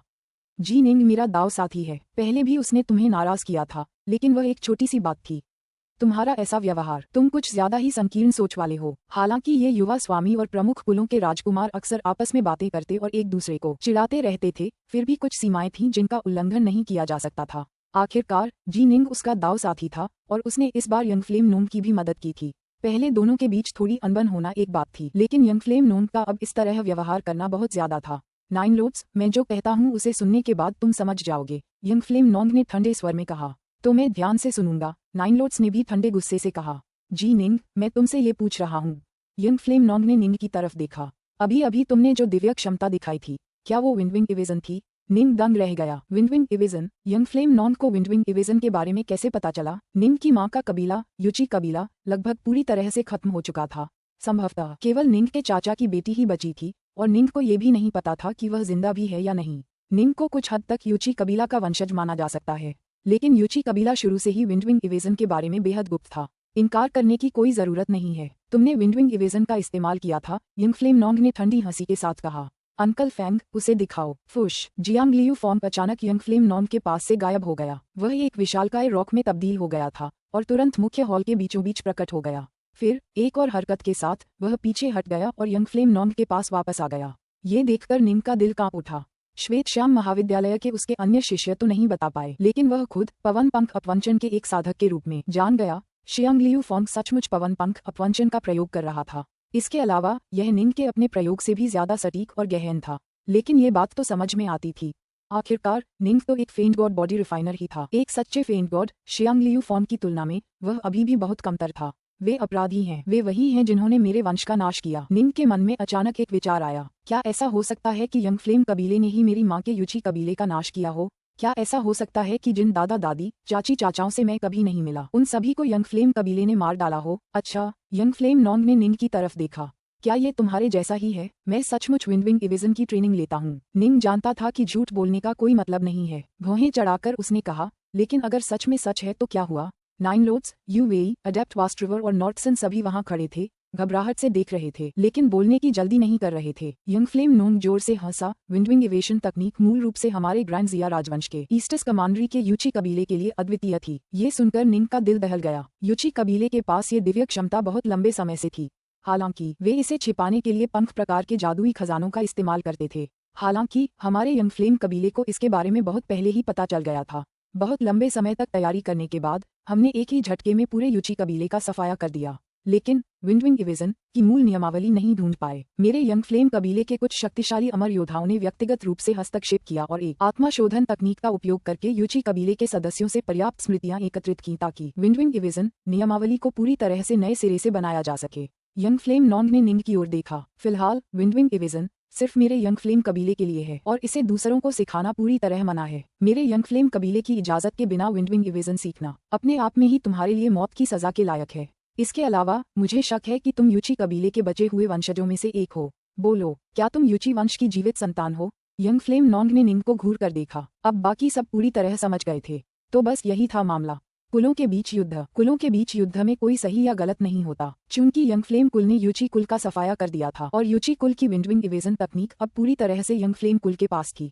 यंग फ्लेम कुल के दृष्टिकोण से ये सच था कि यूची कुल के सभी वंशजों का सफाया होना ही था। आखिरकार दोनों कुलों के बीच अब एक ऐसी दुश्मनी थी जो कुल नरसंहार से उपजी थी। जी निंग।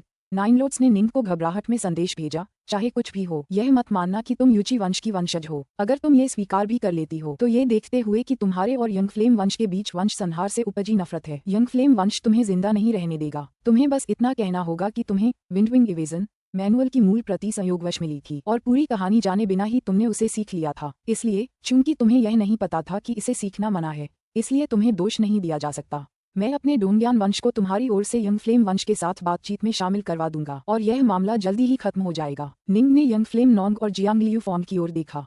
उसका हृदय असीम क्रोध से भर गया। यंग फ्लेम कबीले के अमर योद्धाओं ने एक संपूर्ण विंडविंग इवेशन बनाने के लिए कई यूची कबीले के लोगों की आत्माओं को खंगाला था। आत्मा शोधन होने पर व्यक्ति की आत्मा सामान्यतः बिखर जाती है और नष्ट हो जाती है। धिक्कार है, धिक्कार है, धिक्कार है। निंग सचमुच अपनी माँ के पूरे कबीले का बदला लेना चाहता था। क्या तुम यूची वंश के बचे हुए वंशज हो? यंग फ्लेम नोंग ने निंग को घूरा। उसकी हत्या की नीयत आसमान छू रही थी। इससे पहले भोज के दौरान वह नाइन लोड्स के साथ बस थोड़ी सी छेड़खानी कर रहा था। उसे निंग को मारने की कोई इच्छा नहीं हुई थी। आखिरकार उसे यंग फ्लेम वंश की प्रतिष्ठा और प्रतिष्ठा की रक्षा करनी थी। हालांकि अगर निंग सचमुच यूची वंश का वंशज था तो यंग फ्लेम वंश के कुलपिता भी वहां मौजूद होते तो वे निंग को बेरहमी से मार डालते। इस क्षण में वह पूरे यंग फ्लेम कबीले का प्रतिनिधि था। मैं नहीं हूँ। निंग ने यंग फ्लेम नोंग और जियांग लियू फॉन को घूरा।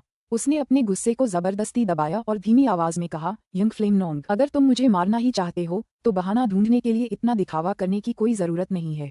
मेरे वरिष्ठ प्रशिक्षु भाई ने पहले ही बोल दिया है, उसके और यूची वंश के बीच कोई रिश्ता नहीं है। नॉर्थसन ने गुस्से से कहा, युवा गुरु यंग फ्लेम, हम आपकी मदद करने आए हैं। क्या आप हमारे साथ ऐसा व्यवहार करेंगे? युवा गुरु यंग फ्लेम, चूंकि मेरे कनिष्ठ प्रशिक्षु भाई जी निंग ने कहा है कि वह यूची वंश का वंशज नहीं है, इसका मतलब है कि वह यूची वंश का वंशज नहीं है।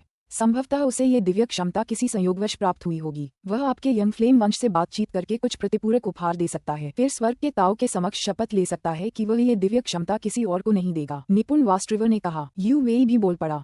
युवा गुरु यंग फ्लेम, ऐसे समय में आपका ये दावा कि कनिष्ठ प्रशिक्षु भाई जी निंग यूची वंश का वंशज है, एक बार यह बात फैल गई तो लोग सोचेंगे कि यह आप ही हैं, यंग फ्लेम नोंग, जिन्होंने जानबूझकर उसके खिलाफ कार्रवाई करने का बहाना ढूंढा है। Young flame Nong. Nine Lords ने भी यंग फ्लेम नोंग को घूरा। क्रोध से भरकर उसने कहा, जी निंग मेरी दाव साथी है। सब लोग बाहर खड़े होकर यंग फ्लेम नोंग पर हर तरफ से दबाव बना रहे थे, लेकिन वह सिर्फ हंस रहा था। हा हा हा, चिंता मत करो, यंग फ्लेम नोंग ने हंसते हुए कहा। चूंकि जी निंग अमर संपदा की इस यात्रा में मेरे साथ है, इसलिए मैं उसे जीने का एक मौका दूंगा। ये कहते हुए उसने प्राचीन सुनहरे रूनों से ढंकी काली हथकड़ियां निकाली। उसने हथकड़ियां सीधे निंग की ओर फेंक दी। खटखट, वे उसके सामने जमीन पर गिरीं। ये देवतारों की जंजीरें हैं। यंग फ्लेम नोंग ने निंग की ओर देखा। जंजीरों में जकड़े जाने पर तुम एक साधारण मनुष्य की तरह हो जाओगे। इन जंजीरों में जकड़े जाने पर दुष्ट देवता भी प्रतिरोध नहीं कर पाएंगे। ये जंजीरें पहन लो और मेरे आदेश की प्रतीक्षा करो। मैं भी शपथ ले सकता हूँ, जब तक तुम यूची वंश के वंशज नहीं हो, मैं तुम्हें बिल्कुल नहीं मारूंगा, न ही तुम्हारी शक्ति को नुकसान पहुंचाऊंगा। मैं बाहर जाकर जांच करूंगा। हालांकि अगर मैं ये पुष्टि कर पाया कि तुम यूची वंश के वंशज हो तो मैं तुम्हें मार डालूंगा। अगर तुम नहीं हो तो मैं तुम्हें आजाद कर दूंगा। निंग ने अपनी भौहें से कोड़ ली। यू वेई ऊंची आवाज में बोला, युवा गुरु यंग फ्लेम, जरा सोचिए कि आपका यंग फ्लेम कबीला कितना शक्तिशाली है। क्या आपके लिए इतना तुच्छ व्यवहार करना जरूरी है? आप अपने कनिष्ठ प्रशिक्षु भाई जी निंग को अभी छोड़ सकते हैं, फिर अपनी जांच शुरू कर सकते हैं। परिणामों की पुष्टि होने के बाद आप बाद में उसके खिलाफ कार्रवाई कर सकते हैं। क्या ऐसा हो सकता है कि आपके यंग फ्लेम कबीले की शक्ति के सामने कनिष्ठ प्रशिक्षु भाई जी निंग आपकी पहुंच से बच जाए? जी निंग, तुम सहमत हो या नहीं? यंग फ्लेम नोंग ने निंग की ओर देखा। मैंने तुम्हें तुम्हारा एकमात्र रास्ता बता दिया है। निंग ने यंग फ्लेम नोंग को घूरा। तुम चाहते हो कि मैं खुद को जंजीरों में जकड़ लूं और अपनी जिंदगी तुम्हें सौंप दूं? क्या तुम्हें लगता है ये मुमकिन है? यंग फ्लेम नोंग का चेहरा तुरंत और भी अधिक ठंडा और भयावह हो गया। चाहे कुछ भी हो जाए, निंग स्वेच्छा से अपने गले में देवतारों की जंजीरें नहीं बांधेगा। लेकिन इस पल युवा गुरु यंग फ्लेम पास खड़े जू होंगई ने अचानक ठंडी हंसी और निंग की ओर इशारा किया। इसकी झूठी बातें मत सुनो। इस जी निंग के पिताजी यिचुआन के नाम से जाने जाते थे, जबकि इसकी मां यूची स्नो के नाम से जानी जाती थी। तुमने विंडविंग इवेजन सीखा था और तुम्हारी मां यूची स्नो थी। यंग फ्लेम नोंग के चेहरे पर तुरंत एक क्रूर भाव उभर आया और उसकी आवाज बर्फ जैसी ठंडी हो गई। तो तुम सचमुच यूची वंश की संतान हो? मर जाओ, जी निंग मर जाएगी। जो कोई भी यंग फ्लेम वंश का रास्ता रोकने की कोशिश करेगा उसे बिना किसी हिचकिचाहट के मार दिया जाएगा। पुस्तक 10 अध्याय 25 ग्रैंड दाओ डोमेन। जी निंग के सभी करीबी जैसे म्यू नॉर्टसन और नाइन लोड्स सभी जानते थे कि निंग की मां का नाम यूची स्नो था। हालांकि वे सभी उसे कुछ समय देना चाहते थे, कम से कम वे ये सुनिश्चित करना चाहते थे कि वह इस बड़ी दुनिया से जिंदा बच सके। बाद में डोंगयान कबीला और श्वेत श्याम महाविद्यालय अपने पास मौजूद कुछ तरीकों से यह सुनिश्चित कर सकते थे कि निंग को किसी छोटी दुनिया में या शायद किसी अलग बड़ी दुनिया में भेजा जा सके। दुर्भाग्य से जू होंगई ने बहुत पहले ही निंग की पूरी जांच पड़ताल कर ली थी और स्वर्गीय खजाने के पहाड़ से निंग के बारे में खुफिया रिपोर्टों का एक सेट भी खरीदा था। स्वाभाविक रूप से वह निंग के माता पिता को जानता था। Young flame Nong. Nine Lords क्रोधित हो गया। रुको। यूवेई का माथा अचानक सफेद रोशनी से चमकने लगा। उसकी आभा तेजी से भयावह हो गई और वह भी गुस्से से दहाड़ने लगी। अडेप्ट वास्ट्रिवर और म्यू नॉर्टसन भी गुस्से में चिल्लाए। वूश। शियांग लियू फेंग ने केवल एक हाथ बढ़ाया जो पल भर में विशाल आकार में फैल गया। उसी समय उसकी पांचों उंगलियां 5 विशाल सांपों में बदल गईं, जिनमें से प्रत्येक 300 मीटर से भी ज्यादा लंबा था। वे नाइन लोड्स, यूवेई, नॉर्टसन और निपुण वास्ट्रिवर की ओर बढ़े। हर एक सांप से एक भयानक शक्तिशाली आभा निकल रही थी, जिससे नाइन लोड्स और अन्य लोगों के चेहरे बदसूरत हो गए। नाइन लोड्स, मैं तुम्हें नहीं मारूंगा। यंग फ्लेम नोंग ने नाइन लोड्स की ओर इशारा किया। लेकिन तुम्हारे वो 3 साथी शिष्य, अंकल फैंग, अगर उनकी हिम्मत दखल देने की हो तो उन्हें मार डालो। हालांकि उसे यूवेई के प्रति वासना थी। यंग फ्लेम नोंग के लिए औरतें खिलौनों से ज्यादा कुछ नहीं थीं। खिलौने आखिरकार खिलौने ही थे, उन्हें पल भर में मारा जा सकता था। आप young flame Nong, Nine loads, नॉर्टसन, यूवेई और निपुण वास्ट्रिवर सभी उसे घृणा से घूर रहे थे, लेकिन वे अच्छी तरह जानते थे कि जियांग लियू फेंग कितना शक्तिशाली था। वह उन्हें कुचलने में पूरी तरह सक्षम था। हालांकि उनके पास कुछ सुरक्षात्मक वस्तुएं थीं, लेकिन वे उन्हें ज्यादा से ज्यादा कुछ समय तक ही जीवित रहने में मदद कर सकती थीं। स्थिति को पूरी तरह से बदलना असंभव था। वरिष्ठ प्रशिक्षु भाई, वरिष्ठ प्रशिक्षु बहन, कनिष्ठ प्रशिक्षु भाई। Nine Lords. निंग ने हॉल के सामने बैठे यंग फ्लेम नोंग की ओर देखा, फिर शांति से कहा, तुम्हें दखल देने की कोई जरूरत नहीं है। यह मेरे और यंग फ्लेम नोंग के बीच का मामला है। जी निंग। नाइन लोड्स ने उसकी ओर घबराहट से पुकारा। निंग ने नाइन लोड्स की ओर देखा। चिंता मत करो young flame Nong. Nine loads बिल्कुल गुस्से से लाल हो गया। तुम मेरे डोंगयान कबीले को भड़का रहे हो। अगर ये शब्द डोंगयान वंश के पूर्वज ने मुझसे कहे होते तो शायद मुझे सचमुच पुनर्विचार करने पर मजबूर होना पड़ता। लेकिन आप, यंग फ्लेम नोंग हंसा, फिर अपना सिर हिलाया। नाइन लोड्स ने अचानक अपने हाथ में एक काले कमल की पंखुड़ी निकाली, जिसकी आभा से डर पैदा हो रहा था। काले कमल की पंखुड़ी तेजी से फैल गई, जिससे शियांग लियू फोंग ठंडे स्वर में चिल्लाया, क्या तुम मरना चाहते हो? उसकी विशाल अजगर जैसी उंगली तुरंत काले कमल के फूल से टकराए, जो कांप उठा और फिर चटकने लगा। ये फटा हुआ काला कमल का फूल सीधे उस विशाल सर्प की ओर उड़ता रहा। धमाका। विशालकाय सांप तेजी से बर्फ की एक मूर्ति में जम गया, फिर चकनाचूर हो गया। दरअसल जियांग लियू फोंग का पूरा हाथ कोहनी तक जम गया और फिर टुकड़ों में बंटने लगा। हालांकि जियांग लियू फोंग का हाथ फिर से बड़ा हो गया। धमाका। उसकी उंगलियां फिर से सांपों में बदल गईं। नाइन लोड्स पर जोरदार प्रहार किया और उसे नीचे गिरा दिया। उसके मुंह से खून की उल्टी होने लगी। बुरा नहीं, बदकिस्मती से तुम सिर्फ अंकल फेंग को ही घायल कर पाए। यंग फ्लेम नोंग ने सिर हिलाया। मैं भी अंकल फेंग को मारने लायक खजाना नहीं बना सकता। तुम। जियांग लियू फोंग प्राचीन दानव देवता हाइड्रागा जाति का था। उसकी जीवन शक्ति अविश्वसनीय रूप से शक्तिशाली थी और उसकी युद्ध क्षमता एक चरम मुक्त अमर के बराबर थी। जियांग लियू फोंग को मारना यह एक अविश्वसनीय रूप से कठिन कार्य था। जू होंगई, मैं तुम्हें अपना पुण्य दिखाने का मौका दूंगा। यंग फ्लेम नोंग ने जू होंगई की ओर देखा। जाओ और जी निंग को मार डालो। मैं। जी निंग को मार डालो? जू होंगई स्तब्ध रह गई। क्या तुम उसे मारोगे या नहीं? यंग फ्लेम नोंग की आंखों में ठंडी रोशनी चमक उठी। जू होंगई मन ही मन लगातार कोस रहा था। वह इस पूरे समय यंग फ्लेम नोंग की चापलूसी करता रहा था और उसे ये भी बताया था कि निंग की मां का नाम यूची स्नो है। उसने ये सब यंग फ्लेम नोंग को अपने जैसा बनाने की उम्मीद में किया था, लेकिन किसने सोचा था कि यंग फ्लेम नोंग इतना क्रूर होगा। यंग फ्लेम नोंग ने तो उसे जी निंग को मारने का आदेश दिया था। उसे जरा भी भरोसा नहीं था कि वह ऐसा कर पाएगा। मार डालो, हाँ मार डालो। जू होंगई ने घबराहट में सिर हिलाया, लेकिन अपने दिल में उसने सोचा, मैं जी निंग को मारने में सक्षम नहीं हो पाऊंगा, लेकिन कम से कम मुझे जीवित रहने में सक्षम होना चाहिए। जी निंग, मरने के लिए तैयार हो जाओ। जू होंगई ने गुस्से से कहा, फिर तुरंत निंग की ओर उड़ती हुई सुइयों की एक श्रृंखला छोड़ दी। यंग फ्लेम नोंग और जियांग लियू फोंग हॉल के सामने खड़े होकर ये सब होते देख रहे थे। यंग फ्लेम नोंग की आंखों में उत्सुकता की झलक थी। जू होंगई की ताकत जी निंग से थोड़ी कमजोर होनी चाहिए। अगर जी निंग सचमुच उस पर पूरी ताकत से हमला करे तो उसे जू होंगई को मार डालना चाहिए, और जू होंगई के मरने के बाद उसका अमर श्रेणी का जादुई खजाना मेरा हो जाएगा। अंकल फैंग, जू होंगई के मरने के बाद आप जी निंग पर हमला करके उसे मार डालेंगे। यंग फ्लेम नोंग ने भेजा, तब अमर श्रेणी का जादुई खजाना मेरा होगा। हाँ युवा मास्टर, जियांग लियू फोंग ने कहा। यंग फ्लेम नोंग को ये कहते हुए सुनकर जी निंग मर जाएगा, और जो कोई भी ऐसा करने में यंग फ्लेम कबीले के रास्ते को अवरुद्ध करने का प्रयास करेगा उसे मार दिया जाएगा। निंग ने पहले ही यंग फ्लेम नॉन्ग को मारने का मन बना लिया था। जियांग लियू फॉन बहुत अधिक शक्तिशाली था। निंग को उसे हराने की अपनी क्षमता पर कोई भरोसा नहीं था, लेकिन अब उसके पास कोई विकल्प नहीं था, मरना। जू होंगई ने आगे बढ़ने का आरोप लगाया। पहले तुम, फिर यंग फ्लेम नॉन्ग। निंग ने अपनी डाकनॉर्थ तलवारें हाथों में थाम लीं। इस समय वह अपनी तकनीक छिपाने के लिए पंखों का इस्तेमाल करने की जहमत नहीं उठा सकता था।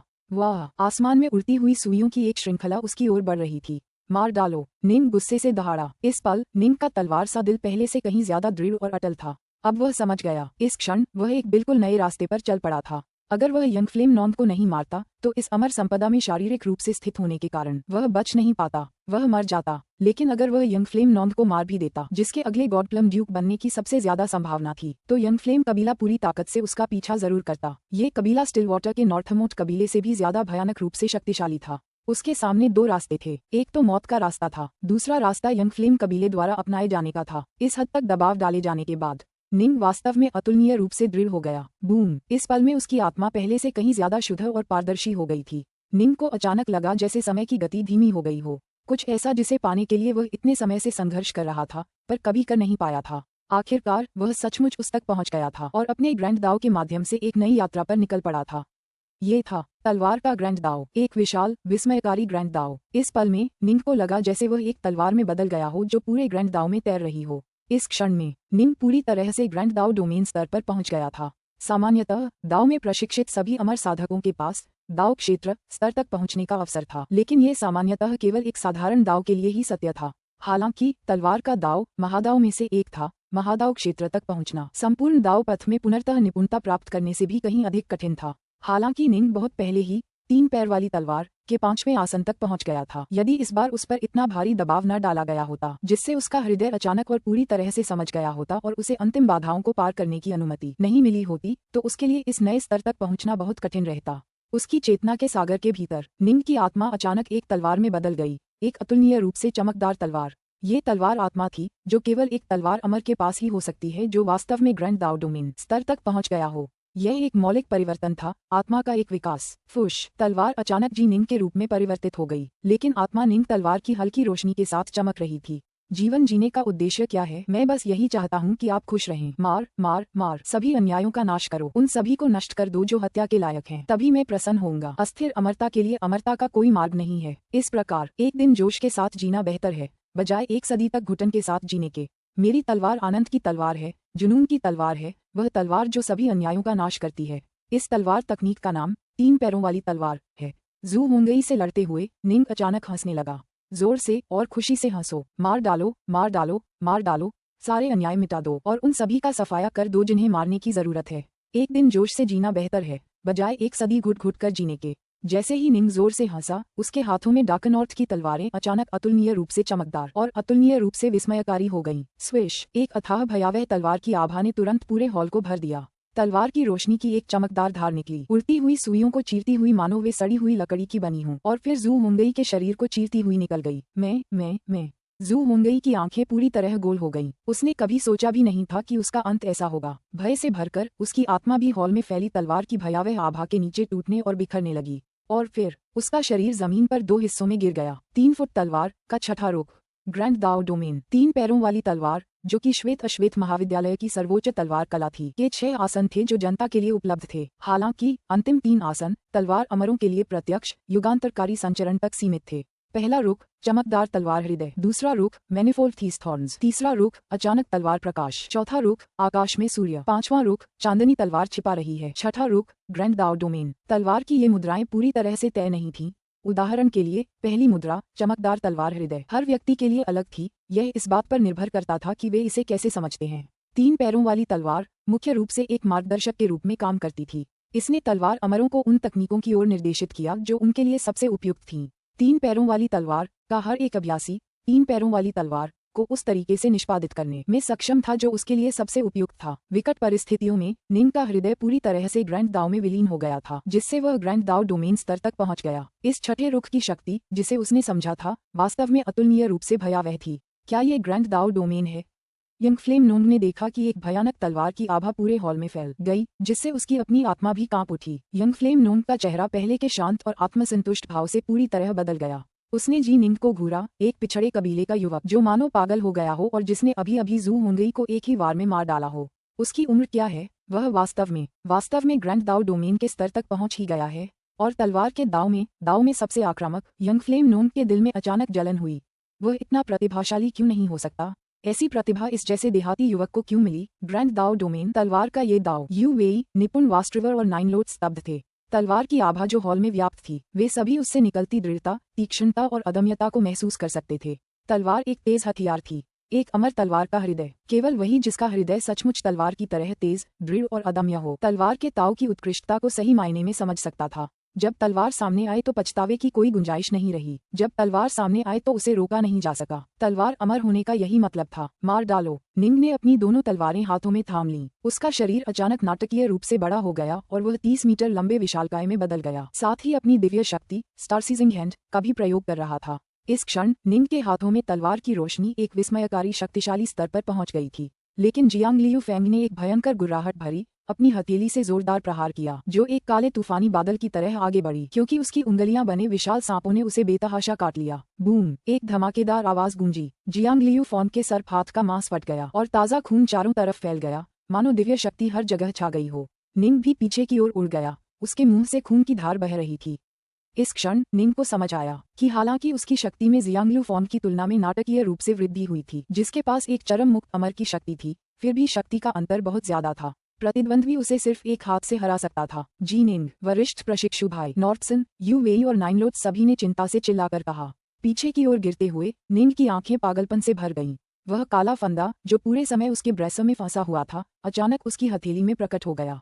यह वह खजाना था जिसे दाओवादी थरीलाइव्स ने खुद गढ़ा था। निंग के दो महत्वपूर्ण जीवन रक्षक खजानों में से यही एकमात्र ऐसा था जो सक्रिय आक्रमण कर सकता था। निंग के पास कोई अन्य विकल्प नहीं बचा था। जाओ! निंग ने अपना हाथ हिलाया, जिससे काला फंदा उड़ गया। पुस्तक 10, अध्याय 26, यंग फ्लेम नॉन की हत्या। काला पाश बिल्कुल साधारण सा लग रहा था, लेकिन जैसे ही जियांग लियू फोंग ने अपने विशाल काले बादल जैसे हाथ से उन विशाल सर्पीली उंगलियों से वार किया, काला पाश सचमुच सीधा उसमें से होकर निकल गया। विशालकाय राक्षस के हाथ को जरा भी नुकसान नहीं पहुंचा। ऐसा लग रहा था मानो वह काला पाश किसी अलग तरह की शक्ति से बना हो, मानो वह मायावी हो। वह सीधा होकर निकल गया। यह क्या है? जियांग लियू फोंग पूरी तरह से हैरान था। उसे मार डालो। यंग फ्लेम नॉन की आंखें भी जानलेवा इरादे से भरी थीं, लेकिन फिर वह भी उस काले फंदे को देखकर आश्चर्यचकित हो गया जो दिखाई दिया था। यह एक साधारण सा काला लूप था, लेकिन इसने यंग फ्लेम नॉन्ग और जियांग लियू फोंग दोनों को घबराहट का एहसास कराया, क्योंकि उन्हें पता नहीं था कि यह किस प्रकार का खजाना था। उनमें से एक विशाल अनुभव वाला एक प्राचीन दानव देवता था, दूसरे का अगला गॉड प्लम ड्यूक बनना लगभग तय था, जिसने भी इसी तरह बहुत कुछ देखा था। उन दोनों ने अनगिनत खजाने देखे थे, लेकिन ऐसा खजाना उन्होंने पहले कभी नहीं देखा था। दरअसल वे ये भी नहीं बता सकते थे कि वह क्या था। ये काला फंदा आसानी से जियांग लियू फोंग के विशाल शैतानी हाथ से होकर गुजर गया और उसे जरा भी चोट नहीं पहुंचाए। म्यू नॉर्थसन भी पूरी तरह से अचंभित था। यह ऐसा था जैसे किसी आम इंसान पर भूत का प्रहार हो। भूत सीधे उस इंसान के आर पार निकल जाता। जब जियांग लियू फोंग और गोले की टक्कर हुई तो गोला सीधे उसके आर पार निकल गया, लेकिन एक राक्षस देवता होने के नाते जियांग लियू फोंग के पास अविश्वसनीय रूप से शक्तिशाली दिव्य शक्ति थी। अगर वह भूत या भूत जैसी कोई चीज होती तो वह चकनाचूर हो जाती। ये क्या अजीब बात है। नाइन एलोट्स भी हैरान थी। वह डोंग्यान कबीले से थी, पर उसने ऐसे खजाने के बारे में कभी नहीं सुना था। ओह, निपुण वास्ट्रिवर को बहुत पहले ही अपनी पुरानी यादों के टुकड़े याद आ गए थे, लेकिन वह भी उलझन में था। यू वेई के चेहरे पर पहले तो हैरानी थी, लेकिन फिर उसके चेहरे पर हैरानी की लकीरें उभर आईं। क्या ऐसा हो सकता है? कैसे हो सकता है? काला पाश यंग फ्लेम नॉन्ग और जियांग लियू फोंग के ठीक ऊपर हवा में उड़ गया, और जैसे ही वह उड़ा, उसमें से अचानक एक हल्की धुंधली चमक निकली, जिससे वह स्वप्न जैसा और भ्रामक प्रतीत होने लगा।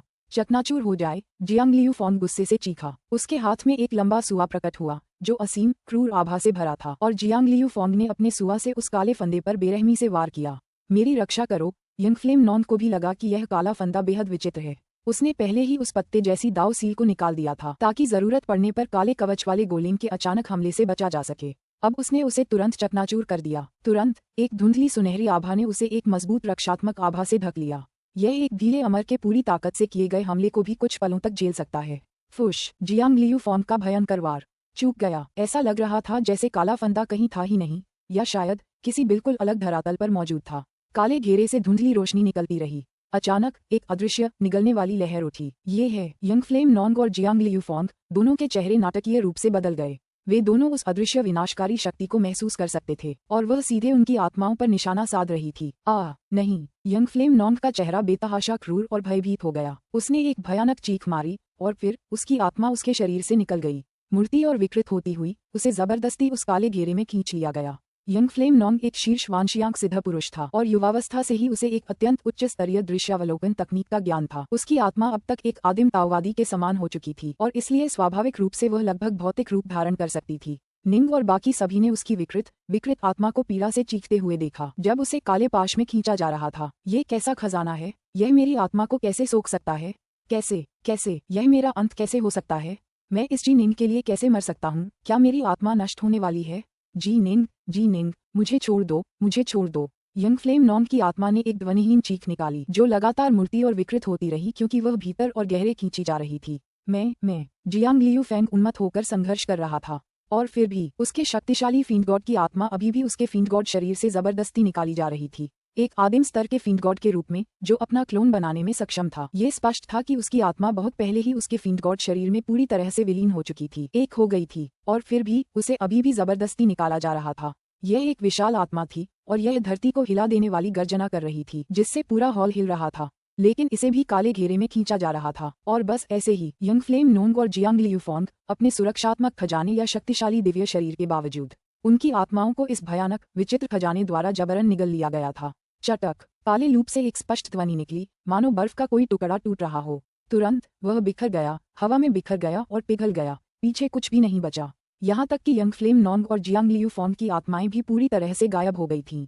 मंदी, यंग फ्लेम नोंग का शरीर एक पल के लिए वहीं खड़ा रहा, उसकी आंखें पूरी तरह से खाली थीं और फिर उसका शरीर धीरे से जमीन पर गिर पड़ा। शक्तिशाली जियांग लियू फेंग भी एक पल के लिए खड़ा रहा, लेकिन फिर वह भी जमीन पर गिर पड़ा। उसकी सांसें थम गईं। ये प्राचीन दानव जो दानव देवता युग में पैदा हुआ था, जिसे बाद में यंग फ्लेम कबीले ने गुलाम बना लिया था, आखिरकार इसी दिन उसकी मृत्यु हो गई। यंग फ्लेम नोंग और जियांग लियू फेंग बस ऐसे ही मर गए। नॉर्थसन बड़ी बड़ी आंखों से घूर रहा था, वह पूरी तरह से विस्मित होकर बार बार गला साफ कर रहा था। मृत, यह निपुण वास्ट्रिवर भी पूरी तरह से आश्चर्यचकित था। नाइनलोट्स और यू वेई दोनों ने भी उन दो गिरी हुई बेजान आकृतियों को देखा, एक मालिक दूसरा नौकर। उन्हें लगा जैसे वे किसी सपने में हों। जियांग लियू फेंग कितना शक्तिशाली था, वह एक प्राचीन दानव देवता था। यंग फ्लेम नॉन्ग की बात करें तो उसकी पृष्ठभूमि और हैसियत दोनों ही बहुत शक्तिशाली थे।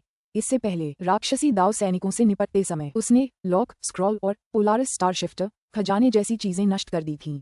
उन्होंने उसे ऐसा करते देखा था और समझ गए थे कि अगला गॉडप्लम ड्यूक वाकई कितना असाधारण था और उसके पास कितनी सुरक्षात्मक वस्तुएं थीं। लेकिन नतीजा क्या हुआ? वे दोनों मर गए। जी निंग, जो पीछे की ओर उड़कर गिरा था और खून की उल्टी कर चुका था, उसके चेहरे पर भी हैरानी का भाव था। उसने कभी सोचा भी नहीं था कि काला फंदा इतना शक्तिशाली होगा। जब उसने मूल रूप से काला पाश चुना था तो विशाल पीले भालू ने उससे कहा था, जी निंग, सच कहूं तो मैं शुरू में तुम्हें ये खजाना नहीं देना चाहता था। हालांकि जब तुम और अधिक शक्तिशाली हो जाओगे तो ये तुम्हारे लिए ज्यादा उपयोगी नहीं रहेगा, क्योंकि जब तक तुम एक आदिम बनोगे तब तक तुम इस पानी के नीचे की संपत्ति को अपने साथ ले जा सकोगे। वांशियांक सिद्ध काल, यह एक अमर साधक के जीवन का वह काल होता है जब उसकी मृत्यु सबसे अधिक होती है। ये खजाना मेरे गुरु ने स्वयं गढ़ा था, हालांकि उन्होंने इसे लापरवाही से गढ़ा था, फिर भी यह तुम्हें जीवित रखने के लिए पर्याप्त से भी अधिक है। तुम इसे दूसरा जीवन मान सकते हो, लेकिन ये तुम्हारी रक्षा केवल एक बार ही कर सकता है। ताओवादी थर्डीलाइव्स द्वारा व्यक्तिगत रूप से गढ़ा गया एक खजाना, भले ही उसने इसे एक साधारण तरीके से बनाया था, लेकिन एक आदिम दानव देवता और एक प्रमुख कबीले के वांशियांक स्तर के कुलीन की आत्माओं को निगलना अपने आप में एक सरलता थी। निंग खुद को आश्चर्य से आहें भरने से नहीं रोक सका। वह केवल इतना जानता था कि इस काले पाश का एकमात्र उद्देश्य आत्माओं को आकर्षित करना और उनका उन्मूलन करना था, लेकिन अब तक उसे ये पता नहीं था कि यह कितना शक्तिशाली था। निंग एक पल के लिए तो हैरान रह गया, लेकिन अगले ही पल उसे समझ आ गया कि वह एक ऐसे रास्ते पर चल पड़ा है जहां से वापसी संभव नहीं है। दरअसल जब से यंग फ्लेम नोंग ने ये पता लगाया था कि निंग यूची वंश का वंशज है और उसे मारने की ठान ली थी, निंग पहले ही एक ऐसे रास्ते पर चल पड़ा था जहां से वापसी संभव नहीं थी। या तो वह यंग फ्लेम नोंग के हाथों मारा जाता या फिर वह यंग फ्लेम नोंग को मार डालता।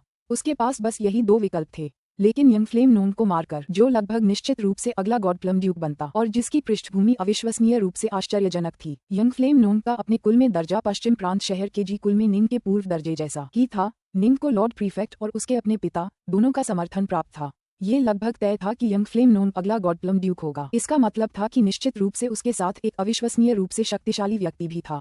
यंग फ्लेम नोंग की मौत हो गई थी। अगर सिर्फ भावनात्मक कारणों से ही सही तो वह शक्तिशाली व्यक्ति बदला लेने आएगा। यंग फ्लेम कबीले की इज्जत बचाने के अलावा यंग फ्लेम नोंग का बदला लेना भी एक अहम वजह होगी।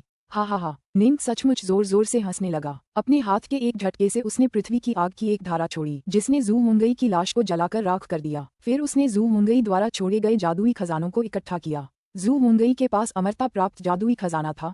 स्वाभाविक रूप से चूंकि निंग अपनी जान बचाने के लिए भागने वाला था, वह जितना हो सके उतने खजाने अपने साथ ले जाना चाहता था। फुश, एक ही कदम में निंग यंग फ्लेम नॉन्ग और दानव देवता शियांग लियू फैंग की लाशों की ओर बढ़ा। धरती की आग की एक धार ने यंग फ्लेम नॉन्ग की लाशों को धूसर राख में बदल दिया, लेकिन धरती की आग शियांग लियू फैंग के दानव देवता के शरीर को जरा भी नुकसान नहीं पहुंचा सकी। इससे निंग के माथे पर बल पड़ गए। इधर आओ। उसने बस पूरे फेंट गॉड शरीर को अपने भंडारण प्रकार के जादुई खजाने में जमा कर दिया। फिर अपने हाथ की एक लहर से निंग ने अमर संपदा की चाबी ले ली। निंग ने जल्दी से उसे बांधना शुरू कर दिया। अमर संपदा की चाबी तो बस एक ताबीज थी, उसे बांधना बहुत आसान था। पास ही खड़े नॉर्थसन, यूएई, नाइन लोड्स और अडेप्ट वास्ट्रिवर बस देखते रहे कि निंग ने जू हुंगई और यंग फ्लेम नॉन्ग की लाशें जला दी और फिर उनके सारे जादुई खजाने लूट लिए। वे सभी अभी भी सदमे में थे। वरिष्ठ प्रशिक्षु भाई, तुमने यंग फ्लेम नॉन्ग को मार डाला। नॉर्थसन का मुंह कई बार खुला। वह अभी भी अवाक था। 10 से ज्यादा जिफू शिष्य अभी भी जिंदा थे। वे सभी निंग को गौर से देख रहे थे, खासकर वे 2 जिफू स्तर की दासियां जो यंग फ्लेम नॉन्ग की सेवा करती थीं। स्विश, निंग की नजर उन पर से हट गई। अचानक हवा तलवार की से भर गई जो नीचे की ओर चीखी और सभी डेथस्वॉन को तुरंत मार डाला। अगर डेथस्वॉन जिंदा रहते तो वे यहाँ जो कुछ भी हुआ था सब उजागर कर देते। निंग अच्छी तरह जानता था कि ये डेथस्वॉन यंग फ्लेम नॉन्ग के पूरी तरह वफादार थे। उन्होंने सब कुछ होते देखा था। एक बार यंग फ्लेम कबीले को ये डेथस्वॉन मिल गए तो सब कुछ उजागर हो जाएगा। जी निंग, नाइन लॉर्ड्स के चेहरे पर घबराहट के भाव थे। उसकी आंखों से आंसू बहने लगे थे। तुम यंग फ्लेम नॉन्ग को कैसे मार सकती हो? यह यंग फ्लेम कबीला निश्चित रूप से तुम्हारा पीछा करेगा और तुम्हें मार डालेगा। यंग फ्लेम कबीला को रोकने का कोई रास्ता नहीं है। वह ग्रैंड जिया राजवंश की शाही राजधानी के 4 ड्यूकलिंग्स में से एक था। वह बेहद प्रसिद्ध था। सिर्फ अपनी प्रतिष्ठा के लिए यंग फ्लेम कबीला तुम्हारा पीछा करने और तुम्हें मारने में कोई कसर नहीं छोड़ेगा। निंग ने नाइन लॉर्ड्स की ओर देखा। मेरे पास कोई चारा नहीं था। मेरे पास सिर्फ 2 ही विकल्प थे, या तो उसे मुझे मारने दूं या खुद उसे मार डालूं। या तो वह मर जाए या मैं। मुझे क्या करना चाहिए था? नाइन लॉर्ड्स इतनी बेचैन हो गई कि रोने लगी। पहले वह निंग और यंग फ्लेम नॉन्ग के बीच नफरत को पनपने से रोकने की पूरी कोशिश कर रही थी, लेकिन आखिरकार नतीजा उसकी आशंका से भी बदतर निकला। यंग फ्लेम नॉन्ग यंग फ्लेम वंश के गॉडप्लम ड्यूक के पद का उच्च पदस्थ उत्तराधिकारी मर चुका था। घबराने की कोई जरूरत नहीं है, निंग ने ठंडे मन से कहा। मैंने यंग फ्लेम नॉन्ग को मार डाला, लेकिन मुझे भरोसा है कि तुम में से कोई भी स्वेच्छा से मेरी शिकायत नहीं करेगा। यंग फ्लेम कबीला इतने कम समय में ये पता नहीं लगा पाएगा कि हत्यारा कौन था। उन्हें जांच करने में समय लगेगा। मैं तुम सबको तुरंत इस अमर संपत्ति से बाहर भेज दूंगा। तब तक तुम अपने अपने घर, डोंगयान कबीले और स्टिलवाटर सिटी के ब्लैक व्हाइट कॉलेज लौट सकते हो। यहाँ जो कुछ भी हुआ उसका तुमसे कोई लेना देना नहीं है। मैं हत्यारा था। यंग फ्लेम कबीला तुम में से किसी के खिलाफ कोई कार्रवाई नहीं करेगा, लेकिन जब तक वे इस मामले की पूरी जांच करेंगे तब तक मैं भागने की योजना बना चुका होऊंगा और उसे अंजाम दे चुका होऊंगा। कनिष्ठ प्रशिक्षु भाई जी निंग, आप गलत हैं। यूएई भी बेचैन थी और उसने जल्दी से कहा, किंवदंतियों के अनुसार कुछ अत्यंत शक्तिशाली व्यक्ति जैसे कि दिव्य अमर समय को उलटने में पूरी तरह सक्षम होते हैं, जिसके परिणामस्वरूप अतीत के दृश्य वर्तमान में दोहराए जाते हैं। इससे वे तुरंत पता लगा सकते हैं कि आप ही दोषी थे। निंग को तुरंत ही अपने दिल में जकड़न महसूस हुई। पुस्तक 10 अध्याय 27 अकेले यात्रा समय का उल्टा। निंग को तुरंत एहसास हुआ कि स्थिति उसके अनुमान से कहीं ज्यादा भयावह थी। उसने पहले सोचा था कि यंग फ्लेम नॉन्ग को मारने के बाद यंग फ्लेम कबीले द्वारा उसे खोजे जाने से पहले उसके पास कुछ समय होगा जिससे वह अपने कबीले को भागने का इंतजाम कर सकेगा। लेकिन अब ऐसा लग रहा था कि समय बहुत कम था। सब लोग, हमारे पास समय नहीं है। मैं तुम सबको अभी बाहर भेज दूंगा। किसी सुरक्षित जगह पर चले जाओ। मेरी वजह से तुम सब फंस गए हो। समय बचाने के लिए निंग उनसे मन ही मन बातें करने लगा। जूनियर प्रशिक्षु भाई जी निंग, यूएई ने जल्दी से संदेश भेजा। आपको हमारी सुरक्षा की चिंता करने की जरूरत नहीं है। ग्रैंड जिया राजवंश के अपने नियम हैं और यंग फ्लेम कबीला अपनी मनमानी नहीं कर सकता। जब तक हम ब्लैक व्हाइट कॉलेज लौट जाएंगे तब तक हम ठीक रहेंगे। ग्रैंड जिया राजवंश के कानूनों के अनुसार उसके कमांडरी शहरों में हिंसा वर्जित है। इसके अलावा हम यंग फ्लेम नॉन्ग को मारने वाले नहीं थे, इसलिए यंग फ्लेम कबीला के पास हमारे खिलाफ कार्रवाई करने का कोई बहाना नहीं होगा। अभी आपको अपनी चिंता करने की जरूरत है। इस समय आपके पास 2 मुख्य विकल्प हैं। पहला उपाय है भाग जाना। ऐसी जगह भाग जाना जहां यंग फ्लेम कबीला तुम तक न पहुंच सके और बदला न ले सके, जैसे कि कोई छोटी या बड़ी दुनिया। दूसरा विकल्प सीधे रेनड्रैगन गार्ड के मुख्य मुख्यालय की ओर भाग जाना हो सकता है। रेनड्रैगन गार्ड ग्रैंड जिया राजवंश की सबसे शक्तिशाली सैन्य शक्ति है। यंग फ्लेम कबीला चाहे कितना भी दुस्साहसी क्यों न हो, जब तक तुम रेन ड्रैगन गार्ड के साथ हो वे तुम्हारे खिलाफ कार्रवाई करने की हिम्मत नहीं करेंगे। दूसरा विकल्प है कि आप उनसे सीधे भिड़ जाएं, सीधे ग्रैंड जिया राजवंश की शाही राजधानी जाएं। ये पूरे ग्रैंड जिया साम्राज्य की राजधानी है और पूरे ग्रैंड जिया साम्राज्य के सबसे श्रेष्ठ कुल और संप्रदाय वहीं रहते हैं। आप पहले स्थानीय रेन ड्रैगन गार्ड शाखा में जा सकते हैं, वह जगह पूरी तरह सुरक्षित होगी। उसके बाद आप अमर भाग्य के सम्मेलन में भाग ले सकते हैं। अब जब आपने ग्रैंड दाओ क्षेत्र में महारत हासिल कर ली है तो आप निश्चित रूप से सम्मेलन में शानदार प्रदर्शन कर पाएंगे। आपकी प्रतिभा को देखते हुए कई शक्तियां आपको अपने साथ जोड़ना चाहेंगी। तब तक आप एक ऐसी शक्ति में शामिल हो सकते हैं जो यंग फ्लेम कुल का विरोध करती है। यंग फ्लेम कबीला शक्तिशाली है, लेकिन अगर आप ग्रैंड जिया राजवंश को समग्र रूप से देखें तो आपको अभी भी कुछ ऐसे संगठन मिलेंगे जो उनसे ज्यादा शक्तिशाली हैं और उनके प्रति गहरी दुश्मनी रखते हैं। कुछ दुश्मनी को घातक शत्रुता कहा जा सकता है और ये दुश्मनी कुछ से ज्यादा है। आखिरकार इस विशाल दुनिया में जिसे ग्रैंड जिया राजवंश के शाही कबीले ने एकीकृत किया है, सबसे बड़े सबसे शक्तिशाली कबीलों, संप्रदायों और चर्चों का एक दूसरे के प्रति विवाद और दुश्मनी रखना स्वाभाविक है। उदाहरण के लिए काइंड वाटर एक काइंड का वर्ण जुवान पौराणिक सम्राट जुवांगसू का संदर्भ है, जो प्रागैतिहासिक चीन के प्रसिद्ध 5 सम्राटों में से एक थे। कबीला यंग फ्लेम कबीला से भी ज्यादा शक्तिशाली है। 2 फ्लेम का वर्ण यान पौराणिक यान सम्राट ज्वाला सम्राट का संदर्भ है और इन दोनों कबीलों में फेंट गॉड युग से ही एक दूसरे के प्रति गहरी दुश्मनी रही है। अनगिनत पीढ़ियों के संघर्ष में दोनों पक्षों ने दिव्य अमरों को भी खो दिया है। एक के बाद एक नेता की हत्या दूसरे पक्ष द्वारा भी की गई है। चूंकि आपने यंग फ्लेम नॉन्ड को मार डाला है, इसलिए काइंड वाटर कबीले जैसी शक्तियां आपको अपने साथ मिलाने के लिए निश्चित रूप से तैयार होंगी। उनके जैसे शक्तिशाली कबीलों पर भरोसा करके आप यंग फ्लेम कबीले के खिलाफ लड़ाई जारी रख सकते हैं। 2 विकल्प हैं, एक भाग जाना, दूसरा विरोध करना। इतने कम समय में मैं सिर्फ यही 2 विचार सोच पा रहा हूँ। यूवेई ने भेजा। निंग पहले से ही भागने की योजना बना रहा था। उसे उम्मीद नहीं थी कि यूवेई उसके लिए एक और साफ रास्ता बना पाएगा। सही, यंग फ्लेम कबीला ग्रैंड जिया राजवंश के शीर्ष 10 कबीलों में शुमार था, लेकिन इसका मतलब था कि उनके बराबर 9 और कबीले थे। कोई संगठन जितना ज्यादा शक्तिशाली होता था, संसाधनों के लिए उतनी ही ज्यादा लड़ाइयां होती थीं। ये बेहद आम बात थी। जहां तक तुम्हारे कुल जी कुल, यूएई ने जल्दी से संदेश भेजा। अभी के लिए तुम अपने कुल के लोगों को शांत रहने को कह सकते हो। तुम कुछ कुलीन लोगों को स्टिलवाटर सिटी या ग्रैंड जिया राजवंश की शाही राजधानी में भी भेज सकते हो। कमांडरी शहरों में हत्या और लड़ाई वर्जित है। अगर कोई ऐसा करने की हिम्मत करता है तो उसे ग्रैंड जिया राजवंश से जरूर बदला लेना पड़ेगा। यद्यपि यंग फ्लेम कबीला कुछ वांछित अपराधियों को आत्मघाती हमले करने के लिए भेज सकता है, फिर भी ये वांछित अपराधी कितने शक्तिशाली हो सकते हैं? ये सभी वांछित अपराधी पूरी तरह से अराजक हैं। ये जितने अधिक शक्तिशाली हैं, उतना ही कम वे किसी के आदेश का पालन करने को तैयार हैं, खासकर उन दुष्ट देवताओं और भ्रष्ट अमरों के। यंग फ्लेम कबीलों के लिए इन भयानक लोगों को हस्तक्षेप के लिए आमंत्रित करना बहुत कठिन होगा। यंग फ्लेम कबीले के लिए एकमात्र विकल्प यही है कि वे अपने लूज इमॉर्टल्स को तुम्हारे जी कबीले का सफाया करने के लिए भेज दें। भले ही वे ये कहकर दोष से बच जाएं कि लूज इमॉर्टल ने अपनी मर्जी से ऐसा किया है, लेकिन वह लूज इमॉर्टल जरूर मरेगा। यूवेई ने मन ही मन संदेश देते हुए कहा, चाहे कुछ भी हो, जब तक कोई जनजाति अपने कुलीन वर्ग को बचाए रख सकती है, भविष्य में वह फिर से फल फूल सकती है। तुम वो प्रतिभाशाली व्यक्ति हो जिसे जी कबीले ने अनगिनत वर्षों के बाद आखिरकार पैदा किया है। तुम्हें अपनी रक्षा करनी होगी। धन्यवाद वरिष्ठ प्रशिक्षु बहन। निंग की अपनी कुछ योजनाएं थीं, लेकिन यूवेई के सुझाव सुनकर उसे तुरंत लगा जैसे उसके सामने एक बड़ी तस्वीर खुल गई हो, जिससे उसे कुछ नए विचार भी मिले। और निंग को ये भी लग रहा था मानो यूवेई को पूरे ग्रैंड जिया राजवंश की सबसे शक्तिशाली सर्वोच्च शक्तियों की स्पष्ट समझ हो गई हो। जी निंग, नाइन लोड्स ने जल्दी से कहा, मेरे साथ आओ। मैं तुम्हें पूर्वज के दर्शन कराऊंगा और उनसे तुम्हें ग्रैंड जिया राजवंश की इस प्रमुख दुनिया से बाहर भेजवा दूंगा। जहां तक जी वंश की बात है, मैं उनके कुछ कुलीनों की रक्षा का कोई उपाय ढूंढूंगा। भविष्य में जब तुम और शक्तिशाली हो जाओगी और वापस आओगी तो हम जी वंश को फिर से फलने फूलने में मदद कर सकेंगे। वरिष्ठ प्रशिक्षु भाई, क्या आप भागने की तैयारी कर रहे हैं? मैं आपके साथ चलूंगा। मेरी गुरु अपने जीवन के अंतिम पड़ाव पर हैं। वह अपने अंतिम बंद कमरे में ध्यान करने जा रही हैं। उन्होंने मुझे वह सब कुछ सिखा दिया है जो वह सिखा सकती हैं। अब मुझे कोई रोक नहीं सकता। आपके साथ जाना और साथ साथ भागना एक रोमांचक जीवन होगा, नॉर्थसन ने लिखा। जूनियर प्रशिक्षु भाईजी निंग, अपनी रक्षा करो, तभी तुम्हें भविष्य में स्थिति बदलने का मौका मिलेगा। निपुण वास्ट्रिवर ने निंग की ओर देखा।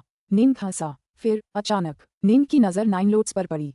उसने मन ही मन लिखा, नाइन लोड्स। हाँ, निनेलोड्स ने निंग की ओर देखा। मैंने यंग फ्लेम नॉन को मार डाला। चाहे मैं किसी दूसरी दुनिया में भाग जाऊं या किसी और सर्वोच्च कुल या गठबंधन में शामिल हो जाऊं, मैं स्टिलवाटर कमांडरी में नहीं रह पाऊंगा। मैं एक बेघर घुमक्कड़ बन जाऊंगा। क्या तुम मेरे साथ चलने को तैयार हो? निंग ने आशा भरी आंखों से नाइन लोड्स की ओर देखा। मैं नाइन लोड्स हिचकिचाया। वह कल्पना कर सकती थी कि भविष्य में निंग किस रास्ते पर चलेगा। वह अतुलनीय खतरों से भरा रास्ता होगा।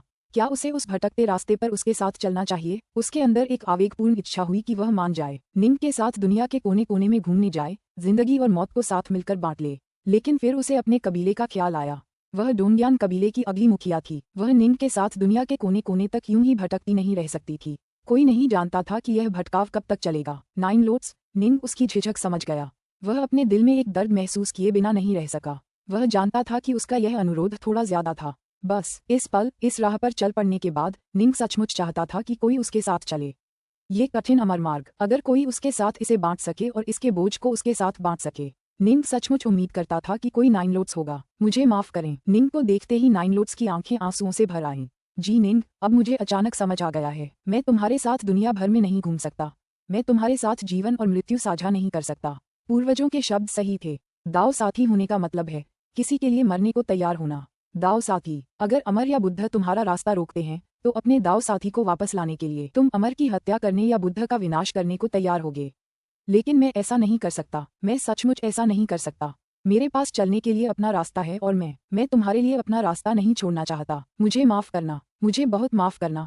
नाइन लोट्स के चेहरे पर आंसू बह रहे थे। अब कुछ और कहने की जरूरत नहीं है। निंग की आंखें भी अनछुए आंसुओं से झिलमिला रही थीं।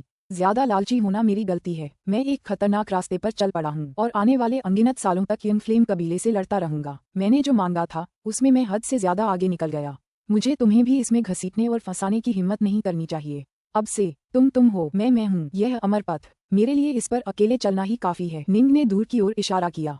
फुफकार, तुरंत एक पानी जैसा लहरदार पैटर्न दिखाई दिया, जिसके बाद एक सुरंग दिखाई दी। सुरंग के बाहर ग्रैंड जिया राजवंश के प्रमुख विश्व के स्काइरोव पर्वत थे। निंग ने तुरंत कहा, वरिष्ठ प्रशिक्षु बहन यू वेई, वरिष्ठ प्रशिक्षु भाई वास्ट्रिवर, कनिष्ठ प्रशिक्षु भाई नॉर्थसन और नाइन लोट्स, आप जा सकते हैं। वरिष्ठ प्रशिक्षु भाई, मैंने तुमसे कहा था कि मैं तुम्हारे साथ साहसिक यात्रा पर जा रहा हूँ। मुझे कोई रोक नहीं रहा है। आखिर मुझे किस बात का डर है? नॉर्थसन ने बड़ी तत्परता से कहा, मैं जिस रास्ते पर चल रहा हूँ वह बहुत खतरनाक है। कनिष्ठ प्रशिक्षु भाई नॉर्थसन, क्या आपको लगता है कि मैं इसके लिए बहुत कमजोर हूँ? नॉर्थसन ने दांत पीसते हुए कहा, ठीक है, तुम बहुत कमजोर हो। तुम मेरी मदद नहीं कर सकते, बल्कि तुम मुझे धीमा कर दोगे। निंग ने भी दांत पीसते हुए जवाब दिया। पास ही खड़े यू वेई ने नॉर्थसन से आग्रह किया, छोटे प्रशिक्षु भाई नॉर्थसन, जिद मत करो। यह वफादारी दिखाने का समय नहीं है। तुम्हारी ताकत सचमुच थोड़ी कम है। नॉर्थसन ने निंग की तरफ देखा, उसकी आंखें थोड़ी लाल हो गईं। वरिष्ठ प्रशिक्षु भाई, मेरी माँ के देहांत के बाद मेरा कोई रिश्तेदार नहीं बचा। स्कूल में दाखिला लेने के बाद आप मेरे जीवन के सबसे करीबी व्यक्ति बन गए। बहुत पहले से मैं आपको एक सगे भाई की तरह मानने लगा था। ये सच है कि मैं थोड़ा कमजोर हूँ और मुझे पता है कि आपने ये शब्द इसलिए कहे क्योंकि आप नहीं चाहते कि मैं इसमें फंसूं। मैं अभी इसके अलावा और कुछ नहीं कहूँगा, सिवाय इसके कि जब मैं वापस जाऊंगा तो कड़ी ट्रेनिंग करूंगा, और अगर तुम मर भी गए तो मैं तुम्हारा बदला जरूर लूंगा। निंग की आंखें लाल हो गईं। उसने सोचा भी नहीं था, उसने सचमुच कभी सोचा भी नहीं था कि नॉर्थसन अपने दिल में निंग को अपने सगे भाई की तरह देखता होगा। हा, चिंता मत करो, मैं इतनी आसानी से नहीं मरूंगा। आंखों में आंसू भरकर निंग जोर से हंसा, फिर बोला, देरी मत करो, जल्दी करो और निकल जाओ। इस समय नाइन लोट्स को अपने हृदय में और भी अधिक पीड़ा महसूस हुई। नॉर्थसन भी सब कुछ त्यागने को तैयार था, लेकिन वह भी सचमुच यही चाहती थी, सब कुछ त्याग देना, अपने कुल को त्याग देना, निंग के साथ दुनिया भर में विचरण करना। लेकिन वह हिचकिचाती रही, वह सब कुछ त्याग नहीं सकती थी। मुझे माफ करना। नाइन लोट्स के चेहरे पर आंसू आ गए। जिंदा रहो, तुम्हें जिंदा रहना ही होगा। और फिर उसने अपना सिर घुमाया और गलियारे से होते हुए दूसरी तरफ स्काइरोव पर्वत की ओर उड़ गई। नॉर्थसन, यू वेई और निपुण वास्ट्रिवर सभी समझ गए। दाव साथी, दाव साथी, दाव साथी क्या थे? केवल वे ही दाव साथी माने जा सकते हैं जो एक दूसरे का साथ कभी न छोड़ें, यहाँ तक कि सबसे कठिन क्षणों में भी। नाइन लोट्स का जाना और उसके द्वारा अभी अभी कहे गए शब्द, इनसे तीनों को ये समझ में आ गया कि भविष्य में संभवतः जी निंग और नाइन लोट्स सचमुच पूरी तरह से अलग अमर पथ पर चल पड़ेंगे। नॉर्थसन ने कहा, सावधान रहें, जिंदा रहो। यू वेई ने निंग की ओर देखा, तुम्हें जीवित रहना होगा। निपुण वास्ट्रिवर ने भी निर्देश दिया, और फिर तीनों गलियारे से उड़ते हुए स्काइरोव पर्वतों के भीतर पहुंच गए। फिर गलियारा बंद हो गया। स्काइरोव पर्वत, वे ग्रैंड जिया राजवंश की दुनिया में लौट आए थे। नाइन लोट्स, यू वेई, नॉर्थसन और अडेप्ट वास्ट्रिवर सभी ने अपना सिर घुमाकर गलियारे की ओर देखा। गलियारे के पार वे मुख्य हॉल के दूसरी ओर उस एकाकी आकृति को स्पष्ट रूप से देख पा रहे थे। आज से निंग को अकेले ही लड़ना होगा। नाइन लोट्स सुरंग के बाहर देखती रही। लाख कोशिश करने के बावजूद वह अपने आंसुओं को गिरने से नहीं रोक पाई। आज उसने जो चुनाव किया वह उसके लिए अतुलनीय रूप से पीड़ादायक चुनाव था।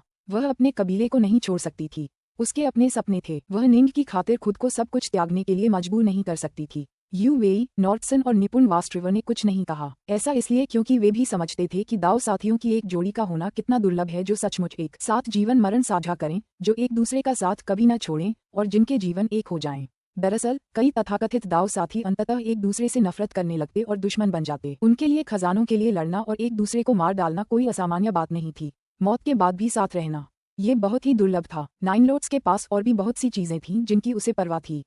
वो उन सबको छोड़ नहीं सकती थी। फुफ, गलियारा बंद हो गया और वे अब दूसरी तरफ नहीं देख सकते थे।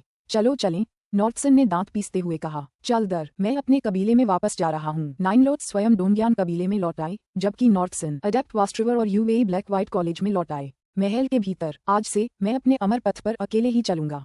वास्तव में यही सबसे अच्छा है, अकेले रहकर मैं ज्यादा बेफिक्र रहूंगा, निंग ने हंसते हुए कहा। मास्टर, हम अभी भी आपके पास हैं।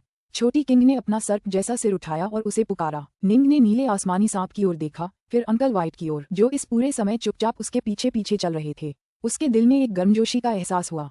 ठीक है, तुम दोनों अब भी मेरे पास हो। छोटे किंग, अंकल व्हाइट, चलो इस अमर संपदा के राक्षसों से मिलने चलते हैं। पुस्तक 10, अध्याय 28, 1000 साल का समझौता। अमर संपदा के भीतर अमर विचसुई के नेतृत्व वाला कबीला अमर डोहे के नेतृत्व वाले कई सीवेव दाव सैनिकों के साथ 5वें महल के बाहर इंतजार करता रहा। हालांकि वे क्रोधित और निराश थे, फिर भी उन्हें उम्मीद थी कि कोई चमत्कार हो सकता है। राक्षस कुलों, अचानक एक आवाज गूंजी और इसके साथ ही दिव्य इच्छा की लहरें उठीं, जिसने तुरंत सभी राक्षसी दाव सैनिकों को घेर लिया। अरे, सभी राक्षसों ने देखा, यहाँ तक कि अमर विचसुई और अमर डोहे भी चौंक गए। कुछ 100 किलोमीटर दूर एक फर पोशाकधारी युवक था, जिसके हाथ में एक छोटा सा नीला सांप लिपटा हुआ था और उसके बगल में एक बड़ा बर्फीला सफेद कुत्ता था। उनके चारों ओर हवा में प्राचीन, सादी, अलंकृत लकड़ी की छड़ियां मंडरा रही थीं। ये फूक्सी स्टाफ फॉर्मेशन था। उस इंसान के 100 किलोमीटर के दायरे में जगह पूरी तरह से बंद थी और अंदर टेलीपोर्ट करने का कोई रास्ता नहीं था। तुम, अमर विचसुई और अमर डोहे ने उसे तुरंत पहचान लिया। इंसानों के समूह में सचमुच एक फर पोशाकधारी इंसान था, जिसके पास एक विशाल बर्फ सफेद कुत्ता था। अमर संपदा की चाबी अब मेरे हाथ में है। निंग की आवाज हर राक्षस के कानों में गूंज उठी। उसकी दिव्य अनुभूति 1000 किलोमीटर तक फैल चुकी थी। स्वाभाविक रूप से वह अपनी आवाज हर एक राक्षस तक पहुंचाने में सक्षम था। खुला, निंग के हाथ में अमर संपदा की चाबी थी। उसने अपनी इच्छा शक्ति प्रकट की और उसके बगल में एक गलियारा प्रकट हुआ। ये बाहरी दुनिया में स्काईरोव पर्वतों का गलियारा था। दरअसल अभी अभी निंग चाबी का इस्तेमाल करके स्काईरोव पर्वतों पर गया था, फिर वापस अंदर आया था। लिटिल किंग ने उसे और अंकल व्हाइट को टेलीपोर्टेशन में ले जाकर उसका मार्गदर्शन किया था। लिटिल किंग अब वास्तव में गौल पर्वतों के जंगली दलदलों की तुलना में कहीं अधिक शक्तिशाली थी। पलक झपकते ही वह दूसरों को अपने साथ ले जा सकती थी। मुख्य बात ये थी कि निंग ने अभी तक विभिन्न शाखाओं को बांधा नहीं था। अगर वह सीधे विचरिवर पैलेस के भीतर से निकलता तो वह राक्षसों से घिर जाता। अमर संपदा की कुंजी, उसके हाथ में अमर संपदा की चाबी है। ये बाहरी दुनिया है, बाहरी दुनिया की गंध। अमर विचसुई और अमर डोहे अपनी दिव्य इंद्रियों के साथ आगे बढ़े और उन्हें बाहरी दुनिया की ओर जाने वाले गलियारे तक भी पहुंचाने में सक्षम हुए। यह एक और दुनिया है। अमर विचसुई, अमर डोहे और कई राक्षस निंग की ओर और भी ज्यादा तीव्र, लालसा भरी निगाहों से देख रहे थे। हालांकि उन्हें शक था कि दूसरे इंसान के पास अब चाबी क्यों नहीं थी, लेकिन सच तो ये था कि अब वह चाबी उनके सामने वाले आदमी के पास थी। वे इस पर ज्यादा विचार नहीं कर सकते थे। वे जानते थे कि इस युवक का रूप इस युवक की उनसे बातचीत करने की इच्छा को दर्शाता है। अमर विचसुई और अमर डोहे वास्तव में इस बात पर विचार कर रहे थे कि उन्हें अमर संपत्ति की चाबी हथियाने की कोशिश करनी चाहिए या नहीं। हालांकि अपनी पिछली बार की असफलताओं के कारण वे अब जल्दबाजी में कोई कदम उठाने की हिम्मत नहीं जुटा पा रहे थे। कुछ भी कोशिश मत करो, मैंने अपने चारों ओर एक मोर्चा बना लिया है और गलियारा पहले से ही खुला है। मैं कभी भी निकल सकता हूँ। इसके अलावा अगर तुम सच में हमला भी कर दो तो भी तुम मुझे मार नहीं पाओगे, निंग ने कहा। उसके पास वह दूसरा सुरक्षा कवच वाला जादुई खजाना था और साथ ही वे जादुई खजाने भी थे जो यंग फ्लेम नॉन्ग पीछे छोड़ गया था। उसकी बातें पूरी तरह सच थीं। अमर विचसुई और अमर डोहे, साथ ही अन्य राक्षस, सभी शांत हो गए। अब उनमें कोई और जुआ खेलने की हिम्मत नहीं बची। तुम क्या चाहते हो? इमोर्टल विचसुई ने पूछा। मैंने एक शक्तिशाली जनजाति यंग फ्लेम कबीले को नाराज किया है और यह कबीला मेरे खिलाफ कार्रवाई करने वाला है। वे मेरे कबीले के खिलाफ भी कार्रवाई कर सकते हैं। निंग की दिव्य इंद्रिय हर एक राक्षस को संदेश भेज रही थी। मेरा कबीला ग्रैंडजिया राजवंश के एक सेनापति शहर 10,000 तलवारों के शहर में स्थित है। मैं चाहता हूँ कि तुम इस अमर संपदा की दुनिया के राक्षस 10,000 तलवारों के शहर में जाओ और मेरे कबीले की रक्षा करो। 1000 साल तक उनकी रक्षा करो। उस अवधि के बाद मैं तुम्हें रिहा कर दूंगा और तुम्हें आजादी दूंगा। अमर संपदा की चाबी के बारे में क्या मैं तुम्हें दे सकता हूँ? अमर संपदा की चाबी निंग के लिए ज्यादा काम की नहीं थी। विचरिवर अमर संपदा को वह अपने साथ ले जाने में असमर्थ था। वह उसका क्या करे? इसके अलावा उसके पास पानी के नीचे की संपदा भी थी, जो दाववादी थरीलाइव्स द्वारा छोड़ी गई एक और भी बेहतरीन संपदा थी। विचरिवर अमर संपदा के खजानों का क्या?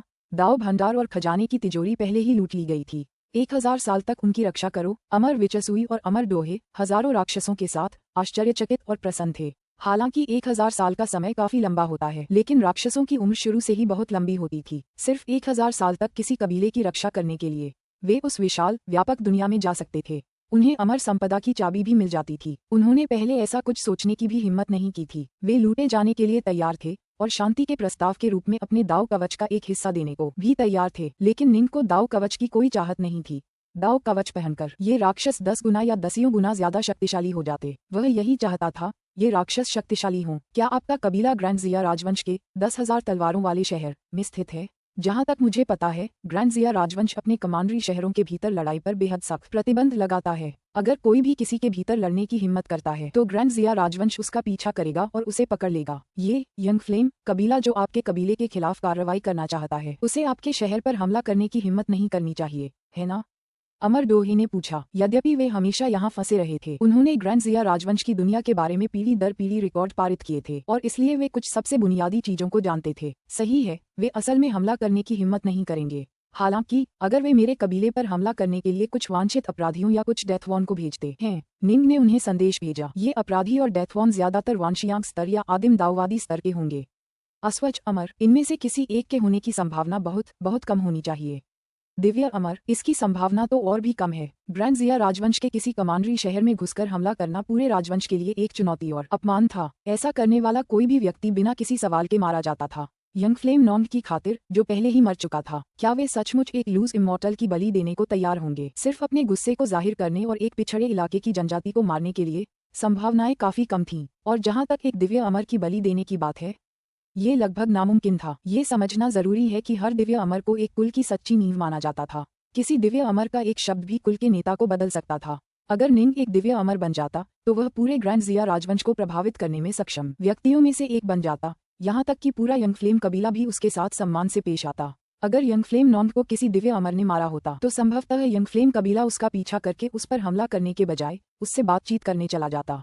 इसलिए यंग फ्लेम कबीला इतना मूर्ख नहीं हो सकता था कि किसी दिव्य अमर को सेना के शहर में भेजकर कत्लेआम शुरू कर दे। हम ग्रैंड जिया साम्राज्य की दुनिया के बारे में थोड़ा बहुत जानते हैं। सर्वोच्च कुलों के पास सिर्फ 1 या 2 दिव्य अमर होना ही अविश्वसनीय है। कोई रास्ता नहीं है कि वे उन्हें वांछित अपराधी बनने दें। अमर डोहे और विचसुई ने एक दूसरे को देखा, फिर अपना मन बना लिया। हमने आपके अनुरोध को स्वीकार करने का निर्णय लिया है। 1000 वर्षों तक हम ग्रैंड जिया साम्राज्य के उस सेनापति नगर 10,000 तलवारों के नगर में तैनात रहेंगे और आपके कुल की रक्षा करेंगे। हमारी शक्ति के बल पर यदि सर्वोच्च स्वच्छंद अमर भी आ जाएं, तो हम उन्हें आसानी से परास्त कर पाएंगे। हालांकि यदि कोई दिव्य अमर आ जाए तो हम कुछ नहीं कर सकते। अगर कोई दिव्य अमर आक्रमण करता है तो मैं उसे स्वीकार कर लूंगा, निंग ने संदेश भेजा। राक्षसों, अब तुम सबको स्वर्ग के ताऊ की शपथ लेनी होगी। मैं भी ऐसा ही करूंगा। अच्छा, यह इसी तरह किया जाना चाहिए। राक्षस वास्तव में डरे हुए थे कि निंग बाद में अपने वचन से मुकर जाएगा। ये सबसे अच्छा था कि वे सभी स्वर्ग के दाऊ की शपथ लें। जल्द ही निंग द्वारा शपथ के लिए शब्दों का चयन करने के बाद दोनों इस बात पर सहमत हो गए कि क्या कहना है। फिर उन्होंने शपथ ली। हजारों राक्षसों ने एक साथ स्वर्ग के दाव की शपथ ली। स्वर्ग के दाव की शक्ति की लहरें उन पर उतरीं और अपनी दिव्य इंद्रिय से निंग हर एक राक्षस को शपथ लेते हुए साफ देख सकता था। ये 30,000 से ज्यादा राक्षस इस पूरी अमर संपदा दुनिया के कुलीन थे। 99% से ज्यादा दिराक्षस अमर साधक वहां मौजूद थे। स्वर्ग के दाव की शपथ नश्वर प्राणियों और साधारण राक्षसों के विरुद्ध निरर्थक थी, लेकिन अमरत्व पथ पर चलने वाले राक्षसों या मनुष्यों पर इसका जबरदस्त प्रभाव पड़ता।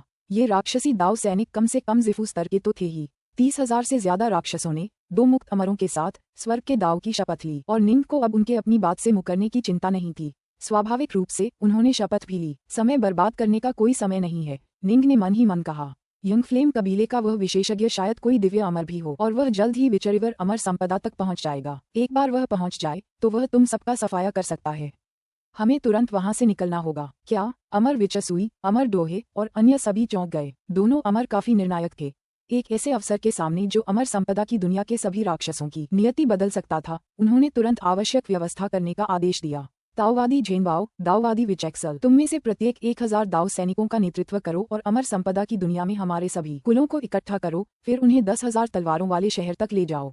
ये ग्रैंड जिया साम्राज्य के स्टिलवाटर कमांडरी का नक्शा है। यहाँ 10,000 तलवारों वाले शहर का एक निशान है। निंग भी उड़कर वहां पहुंच गया। चूंकि उन सभी ने स्वर्ग के ताऊ की शपथ ली थी, इसलिए स्वाभाविक रूप से अब वे एक ही नाव में सवार थे। हम इन सैनिकों को तुरंत वहां ले जाएंगे, अमर विचसुई और अमर डोहे दोनों ने कहा। सब लोग अंदर आ जाओ। दोनों अमरों ने एक एक विशाल बोरी निकाली। वूश! उन अनगिनत राक्षसी दाव सैनिकों में से एक ने भी प्रतिरोध नहीं किया। सभी ने खुद को बोरों में घसीट लिया और पीछे रह गए सिर्फ अमर झेनबाओ, अमर विचेक्सल और उनके अधीन 2000 दाव सैनिक। चल दर फुफकार, एक गलियारा दिखाई दिया जो स्काइरोव पर्वत की ओर जाता था। निंग, अमर विचसुई, अमर डोहे और दाओइस्ट विचेक्सल सभी उड़ गए। वे स्काइरोव पर्वतों की घाटी में प्रकट हुए। यहाँ की आभा और गंध भी अमर संपदा की दुनिया से अलग थी। यह एक विशाल अंतहीन दुनिया की आभा थी, एक संपूर्ण विशाल दुनिया की गंध। यह अलग है, ये सचमुच अलग है। ये ग्रैंड जिया राजवंश की दुनिया है। अमर विचसुई, अमर डोहे और अन्य सभी दंग और उत्साहित थे। यह अमर संपदा की चाबी है। निंग ने चाबी सीधे दाऊवादी विचेक्सल को सौंप दी। मैं इसे अभी तुम्हें दे रहा हूँ। बाकी राक्षसों को तुरंत अमर संपदा की दुनिया से चले जाने के लिए ले चलो। अगर तुमने देर की तो स्थिति बदल सकती है। ठीक है। दाऊवादी विचेक्सल ने चाबी स्वीकार कर ली, फिर तुरंत एक गलियारा बनाया, अमर संपदा पर वापस लौटा और फिर गलियारे को बंद कर दिया। चलो चलें, निंग ने कहा।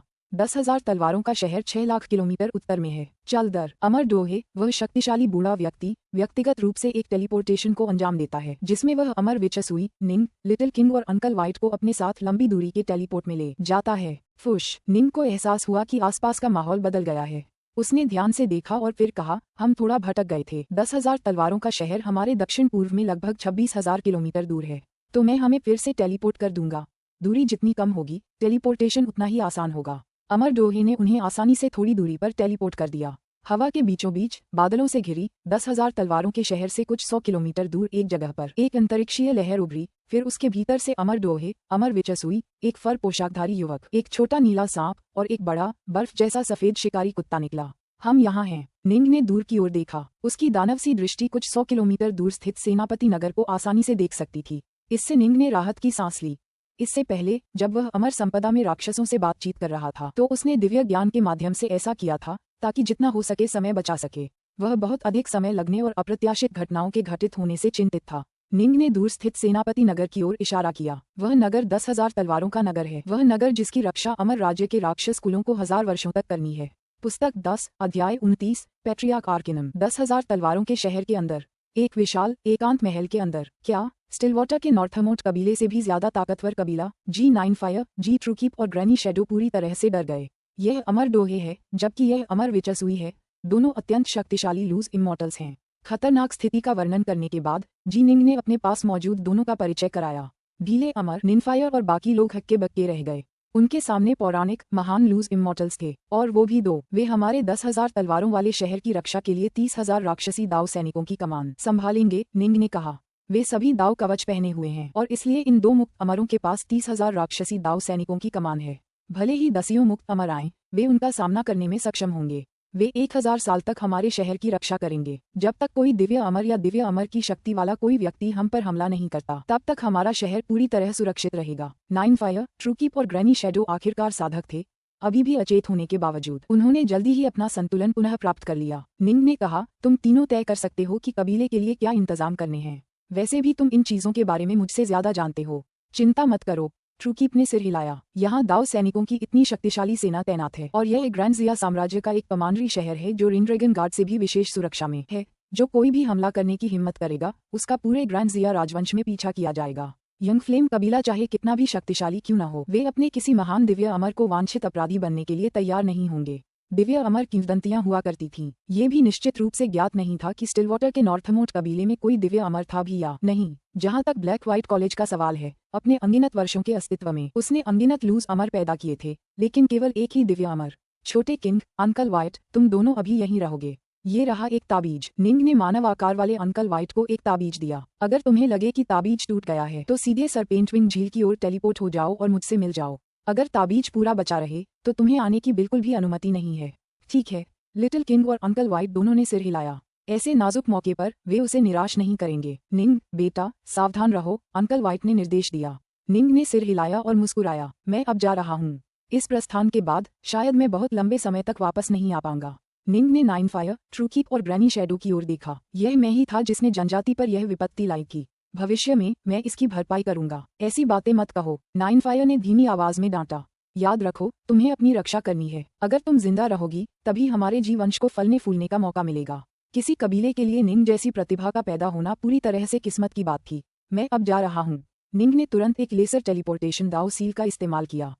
फुश, वह हॉल के अंदर से गायब हो गया। सरपेंटविंग झील के ब्राइट हार्ट द्वीप के ऊपर हवा में एक लहर दिखाई दे रही थी और फिर निंग प्रकट हुई। शरद पत्ता, उतरते ही निंग ने तुरंत अपनी आवाज लगाई और शरद पत्ता को पुकारा। जल्द ही हल्के भूरे रंग के वस्त्र पहने एक शरद पत्ता बाहर आया। उसने आश्चर्य और प्रसन्नता से निंग की ओर देखा। युवा स्वामी, तुम अब ब्राइट हार्ट द्वीप पर नहीं रह सकते। जल्दी करो और द्वीप के सभी लोगों को 10,000 तलवारों वाले शहर में भेज दो। जहाँ तक तुम्हारी बात है, तुम्हें तुरंत यहाँ से निकल जाना होगा, निंग ने निर्देश दिया। ऑटम लीफ स्तब्ध रह गई। क्या हुआ? ब्राइट हार्ट द्वीप बहुत पहले ही उसका घर बन चुका था। उसने इस जगह को विकसित करने में अपना दिल खोलकर काम किया था। मत पूछो, मेरे पास विस्तार से बताने का समय नहीं है। जब तुम 10,000 तलवारों वाले शहर में पहुंचोगी तो तुम अंकल व्हाइट और बाकियों से पूछ सकती हो, वे तुम्हें बता देंगे। अभी तुम्हें तुरंत व्यवस्था करनी है, फिर तुरंत निकल जाना है। यह एक छोटा टेलीपोर्टेशन दाव सील है। तुम इसका इस्तेमाल 10,000 किलोमीटर दूर तक टेलीपोर्ट करने के लिए कर सकती हो। सीधे शहर में टेलीपोर्ट करो। निंग ने उसे एक दाव सील दी। ऑटम लीफ को तुरंत समझ आ गया कि स्थिति कितनी गंभीर थी। दरअसल अगर यंग फ्लेम कबीले का कोई दिव्य अमर भी व्यक्तिगत रूप से जांच पड़ताल करना चाहे तो उसे पहले विचरिवर अमर संपदा में जाना होगा। उस विचरिवर महल को ढूंढना होगा जहां यंग फ्लेम नॉन की हत्या हुई थी, और फिर एक कालिक उल्टाव तकनीक का इस्तेमाल करना होगा। अगर इस तकनीक के जरिए उसे पता भी चल जाए कि निंग ही हत्यारा है तो भी उसे निंग की पृष्ठभूमि जानने में थोड़ा समय लगेगा। इस पूरी प्रक्रिया में समय लगेगा, और सच तो ये है कि जब तक सेलेस्टियल इमोर्टल स्वेलो माउंटेन तक पहुंचेगा तब तक बहुत समय बीत चुका होगा। और अगर वह पहुंच भी जाता तो न तो ऑटम लीफ को पहचान पाता, न ही उसके और निंग के बीच के रिश्ते के बारे में जान पाता। इसलिए ऑटम लीफ के लिए लेसर टेलीपोर्टेशन दाव सील इस्तेमाल करने की बिल्कुल भी जरूरत नहीं थी। हालांकि निंग बेचैन था। किसी भी अनजानी हलचल को रोकने के लिए उसने ऑटम लीफ को दाव सील इस्तेमाल करने का निर्देश दिया। स्वूश। व्यवस्था करने के बाद निंग के अनुरोध के अनुसार ऑटम लीफ को इस लघु टेलीपोर्टेशन दाव सील का उपयोग करने के लिए मजबूर किया गया। वाह, निंग ने राहत की सांस ली। ठीक है। उसने उस निजी कमरे का दरवाजा खोला जहां वह अक्सर रहता था, अंदर गया और फिर दरवाजा बंद कर दिया। बस एक विचार से उसने कमरे में एक विशाल ग्रिजली के सिर का भ्रम पैदा कर दिया। ग्रिजली के सिर ने निंग को अपने मुंह में निगल लिया और निंग सरपेंटविंग झील से गायब हो गया और एक दूसरी दुनिया के पानी के नीचे के इलाके में प्रवेश कर गया। ग्रैंड जिया राजवंश की शाही राजधानी। यह इस पूरे बड़े विश्व का प्रशासनिक केंद्र था। यहाँ कई लूज इमॉर्टल्स और आदिम दाववादी थे, साथ ही कई सर्वोच्च जनजातियां, संप्रदाय भी थे। वास्तव में अन्य बड़े विश्वों की कुछ सबसे शक्तिशाली ताकतें भी यहाँ जासूसों और खुफिया एजेंटों की तैनाती का प्रबंध करती थीं। ये सचमुच एक ऐसी जगह थी जहाँ मछलियाँ ड्रैगन के साथ तैरती थीं। अमर लोग बादलों की तरह आम थे और उनकी शक्ति अथाह थी। इस जगह पर यंग फ्लेम कबीले की जागीर 1000 किलोमीटर तक फैली हुई थी। यह अतुलनीय रूप से आलीशान थी। उनकी संपत्ति के अंदर एक शांत अध्ययन कक्ष में सिर पर मुकुट पहने एक सुनहरे वस्त्रधारी व्यक्ति एक मेज के सामने बैठा विभिन्न खुफिया रिपोर्टें पढ़ रहा था। वह यंग फ्लेम कबीले का नेता था और वर्तमान गॉडप्लम ड्यूक। काइंडवाटर कबीले के लोग अपने कार्यों में निरंकुश होते जा रहे हैं। सुनहरे वस्त्र पहने आदमी ने भौहें चढ़ाईं और मन ही मन बुदबुदाया, कुल का सरदार। अचानक एक घबराई हुई आवाज गूंजी। यह आवाज सुनते ही सुनहरे वस्त्रधारी आदमी का चेहरा उतर गया। उसे अपने मातहतों का बेकाबू होकर घबरा जाना बहुत बुरा लगता था। हालांकि यह मातहत उसका निजी सेवक था और उसे नियम पता होने चाहिए थे। दरवाजा धक्का देकर खोला गया और नीले वस्त्र पहने एक अधेड़ उम्र का आदमी अंदर आया। फिर घुटनों के बल बैठ गया और सिसकते हुए बोला, कबीले का नेता युवा स्वामी यंग फ्लेम नॉन्ग। हे यंग फ्लेम नॉन्ग, उसके बारे में क्या? सुनहरे वस्त्र पहने आदमी ने भौहें चढ़ाईं। वह मर गया। नीले वस्त्र पहने अधेड़ उम्र के नौकर ने भयभीत उन्मत्त स्वर में कहा। क्या? सुनहरे वस्त्र पहने आदमी आश्चर्य से खड़ा हो गया। वह कैसे मरा? तुम्हें कैसे पता कि वह मर गया? जब तक तुम्हें पूरा यकीन न हो तुम ऐसी बातें नहीं कह सकते। नीले वस्त्रधारी सेवक ने पुकारा। उसकी पैतृक सभा में रखी जीवन पट्टिका टूट गई है। सुनहरे वस्त्र पहने वह आदमी अध्ययन कक्ष में खड़ा था। कुछ पल चुप रहने के बाद उसने धीमी आवाज में कहा, जांच करो, मेरे आदेश भेजो। चाय की केतली उबालने के लिए जितने समय की जरूरत है उतने समय में यंग फ्लेम नॉन्ग का पता लगाना होगा। हाँ, नीले वस्त्र पहने नौकर ने जल्दी से कहा। यंग फ्लेम नॉन्ग सचमुच मर गया? उसे विचरिवर अमर संपदा में जाना चाहिए था। वह कैसे मर सकता था? भले ही वह विचरिवर अमर संपदा को बांध न पाता, उसके पास एक महान टेलीपोर्टेशन दाव सील थी। अमर संपदा के भीतर भी वह ग्रैंड जिया राजवंश की दुनिया में टेलीपोर्ट हो सकता था, और उसके साथ वह फेंट गॉड जियानलियू फांग भी था। सुनहरे वस्त्र पहने वह आदमी मन ही मन सोच रहा था। यंग फ्लेम नॉन्ग उनके जूनियर्स में से एक था। उनके बीच कोई खास नजदीकी नहीं थी और असल में वह यंग फ्लेम नॉन्ग को पसंद भी नहीं करता था। लेकिन यंग फ्लेम नॉन्ग के साथ एक दिव्य अमर था जो उसका साथ दे रहा था। हालांकि ऊपरी तौर पर किसी कुल का सबसे शक्तिशाली व्यक्ति उसका नामात्र का कुलगुरु होता था, लेकिन कुल के कुलपिता स्वर्गीय अमरों की तुलना में कुलगुरु कहीं कमतर था।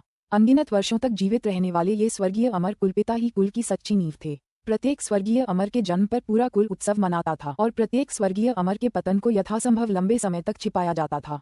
यही कारण था कि किसी को भी यह निश्चित नहीं था कि किसी कबीले में कितने दिव्य अमर हैं। उदाहरण के लिए स्टिलवाटर का नॉर्थमोस्ट कबीला, क्या उसमें कोई जीवित दिव्य अमर था या नहीं? यह एक रहस्य था। यंग फ्लेम कबीले में कितने दिव्य अमर कुलपिता थे, ये भी एक रहस्य था। यहाँ तक कि गॉडप्लम ड्यूक को भी अपने कुल में केवल 3 दिव्य अमर कुलपिताओं के बारे में ही पता था। यंग फ्लेम नॉन्ग के बारे में तो वह केवल एक ही जानता था, लेकिन गॉडप्लम ड्यूक को भी ठीक ठीक पता नहीं था कि उसके कुल में कितने दिव्य अमर कुलपिता हैं। कुल का नेता, नीले वस्त्रधारी सेवक ने आदरपूर्वक जल्दी से लौटकर कहा, 3 दिन पहले युवा स्वामी यंग फ्लेम नॉन्ग ने स्टिलवाटर कमांड्री जाने के लिए एक टेलीपोर्टेशन एरे का इस्तेमाल किया था, फिर विचरिवर अमर संपदा की ओर बढ़े। मैं संपदा का सटीक स्थान नहीं बता सकता। ठीक है, सुनहरे वस्त्र पहने आदमी ने सिर हिलाया। मुझे मिलने जाना है अभी। तुम्हें यंग फ्लेम नॉन्ग की मौत की खबर किसी बाहरी व्यक्ति को नहीं देनी है। हाँ, जल्द ही। 9 सुनहरे फ्लड ड्रैगन एक अमर गाड़ी को अपने पीछे खींचते हुए यंग फ्लेम कबीले की जागीर से बाहर निकले। वे हवा में दहाड़ते हुए ब्रांजिया राजवंश की शाही राजधानी से निकलकर आकाश के नीले शून्य में प्रवेश कर गए। बादलों के बीच फैले एक ऊंचे ज्वालामुखी के शिखर पर अमर रथ को खींचते हुए 9 सुनहरे जल प्रलय ड्रैगन आकाश से उतरे और फिर ज्वालामुखी के मुहाने पर उड़ गए। इस ज्वालामुखी में आखिरी बार लाखों साल पहले विस्फोट हुआ था। वे खुले स्थान से नीचे की ओर उड़ते रहे। नीचे गहराई में लावा की बुदबुदाती धाराएं दिखाई दे रही थीं। लावा के प्रवाह के बीच में एक विशालकाय लाल बालों वाला दानव लावा में लेटा हुआ दिखाई दे रहा था। ये लाल बालों वाला दानव वहां ऐसे लेटा था मानो किसी निजी बाथटब में लेटा हो। उसका सिर पत्थर के एक तकिया पर टिका हुआ था और उसके पैर एक और पत्थर पर टिके हुए थे। उसकी आंखें अमर रथ से भी बड़ी थीं। वरिष्ठ बाफिरे सुनहरे वस्त्र पहने व्यक्ति अमर गाड़ी के सामने खड़ा हो गया और पुकारा, ओह! लाल बालों वाले दानव ने आंखें खोलीं और सुनहरे वस्त्र पहने आदमी की ओर देखा। कुछ देर सोचने के बाद उसने धीरे से कहा, तुम यंग फ्लेम फुजुन वर्तमान कबीले के नेता और गॉडप्लम ड्यूक हो। मैं हूँ। सुनहरे वस्त्र पहने वह आदमी अभी भी काफी विनम्र था। ऐसा इसलिए था क्योंकि वह जानता था कि उसके सामने खड़ा फेंट गॉड कौन है। इस फेंट गॉड का उपनाम बाफायर था और वह एक अतुलनीय रूप से शक्तिशाली योद्धा था जो फेंट गॉड युग में एक अत्यंत शक्तिशाली फेंट गॉड जनजाति का सदस्य था। वह एक शून्य स्तरीय फेंट गॉड था। हालांकि वह केवल एक शून्य स्तरीय फेंट गॉड था, उसकी असली युद्ध शक्ति बिल्कुल दिव्य अमरों के स्तर की थी। अतीत में यंग फ्लेम कबीले के सबसे प्रतिभाशाली उत्कृष्ट कुलपिताओं में से एक ने उसे वश में किया था। दुर्भाग्य से वह कुलपिता अनगिनत वर्षों के बीतने के साथ ही गिर चुका था। यह क्या है? लाल बालों वाले दानव ने पूछा। क्या तीनों कुलपिता अभी भी इस बड़े संसार में हैं? सुनहरे वस्त्रधारी व्यक्ति ने पूछा। लाल बालों वाले दानव ने धीरे से कहा, कुलपति इन्फेचुएशन ने 10,000 साल से भी ज्यादा पहले इस विशाल लोक को छोड़ दिया था। वह कहाँ गए और कब लौटेंगे, यह अज्ञात है। कुलपिता सनफिश कुछ दशक पहले ही देवलोक में मित्रों से मिलने गए थे। सामान्यतः मित्रों से मिलते हुए वे देवलोक में 1 शताब्दी बिताएंगे। केवल कुलपिता आर्किनम ही यहाँ एकांत ध्यान में लीन है। यंग फ्लेम नॉन्ग की अभी अभी मृत्यु हुई है। यह एक गंभीर मामला है। मैं आपको सीनियर बाफायर पैट्रियार्क आर्किनम को रिपोर्ट करने के लिए परेशान करना चाहता हूँ। सुनहरे वस्त्र पहने व्यक्ति ने जल्दी से कहा। यंग फ्लेम नॉन्ग, तुम्हारे कुल का अगला कुल नेता कौन है? लाल बालों वाला दानव हंसा। तुम्हारा अगला कुल नेता सचमुच मर गया? क्या मजाक है। मैं रिपोर्ट बनाने में तुम्हारी मदद करूंगा। लाल बालों वाले दानव ने अपनी आंखें बंद कर लीं।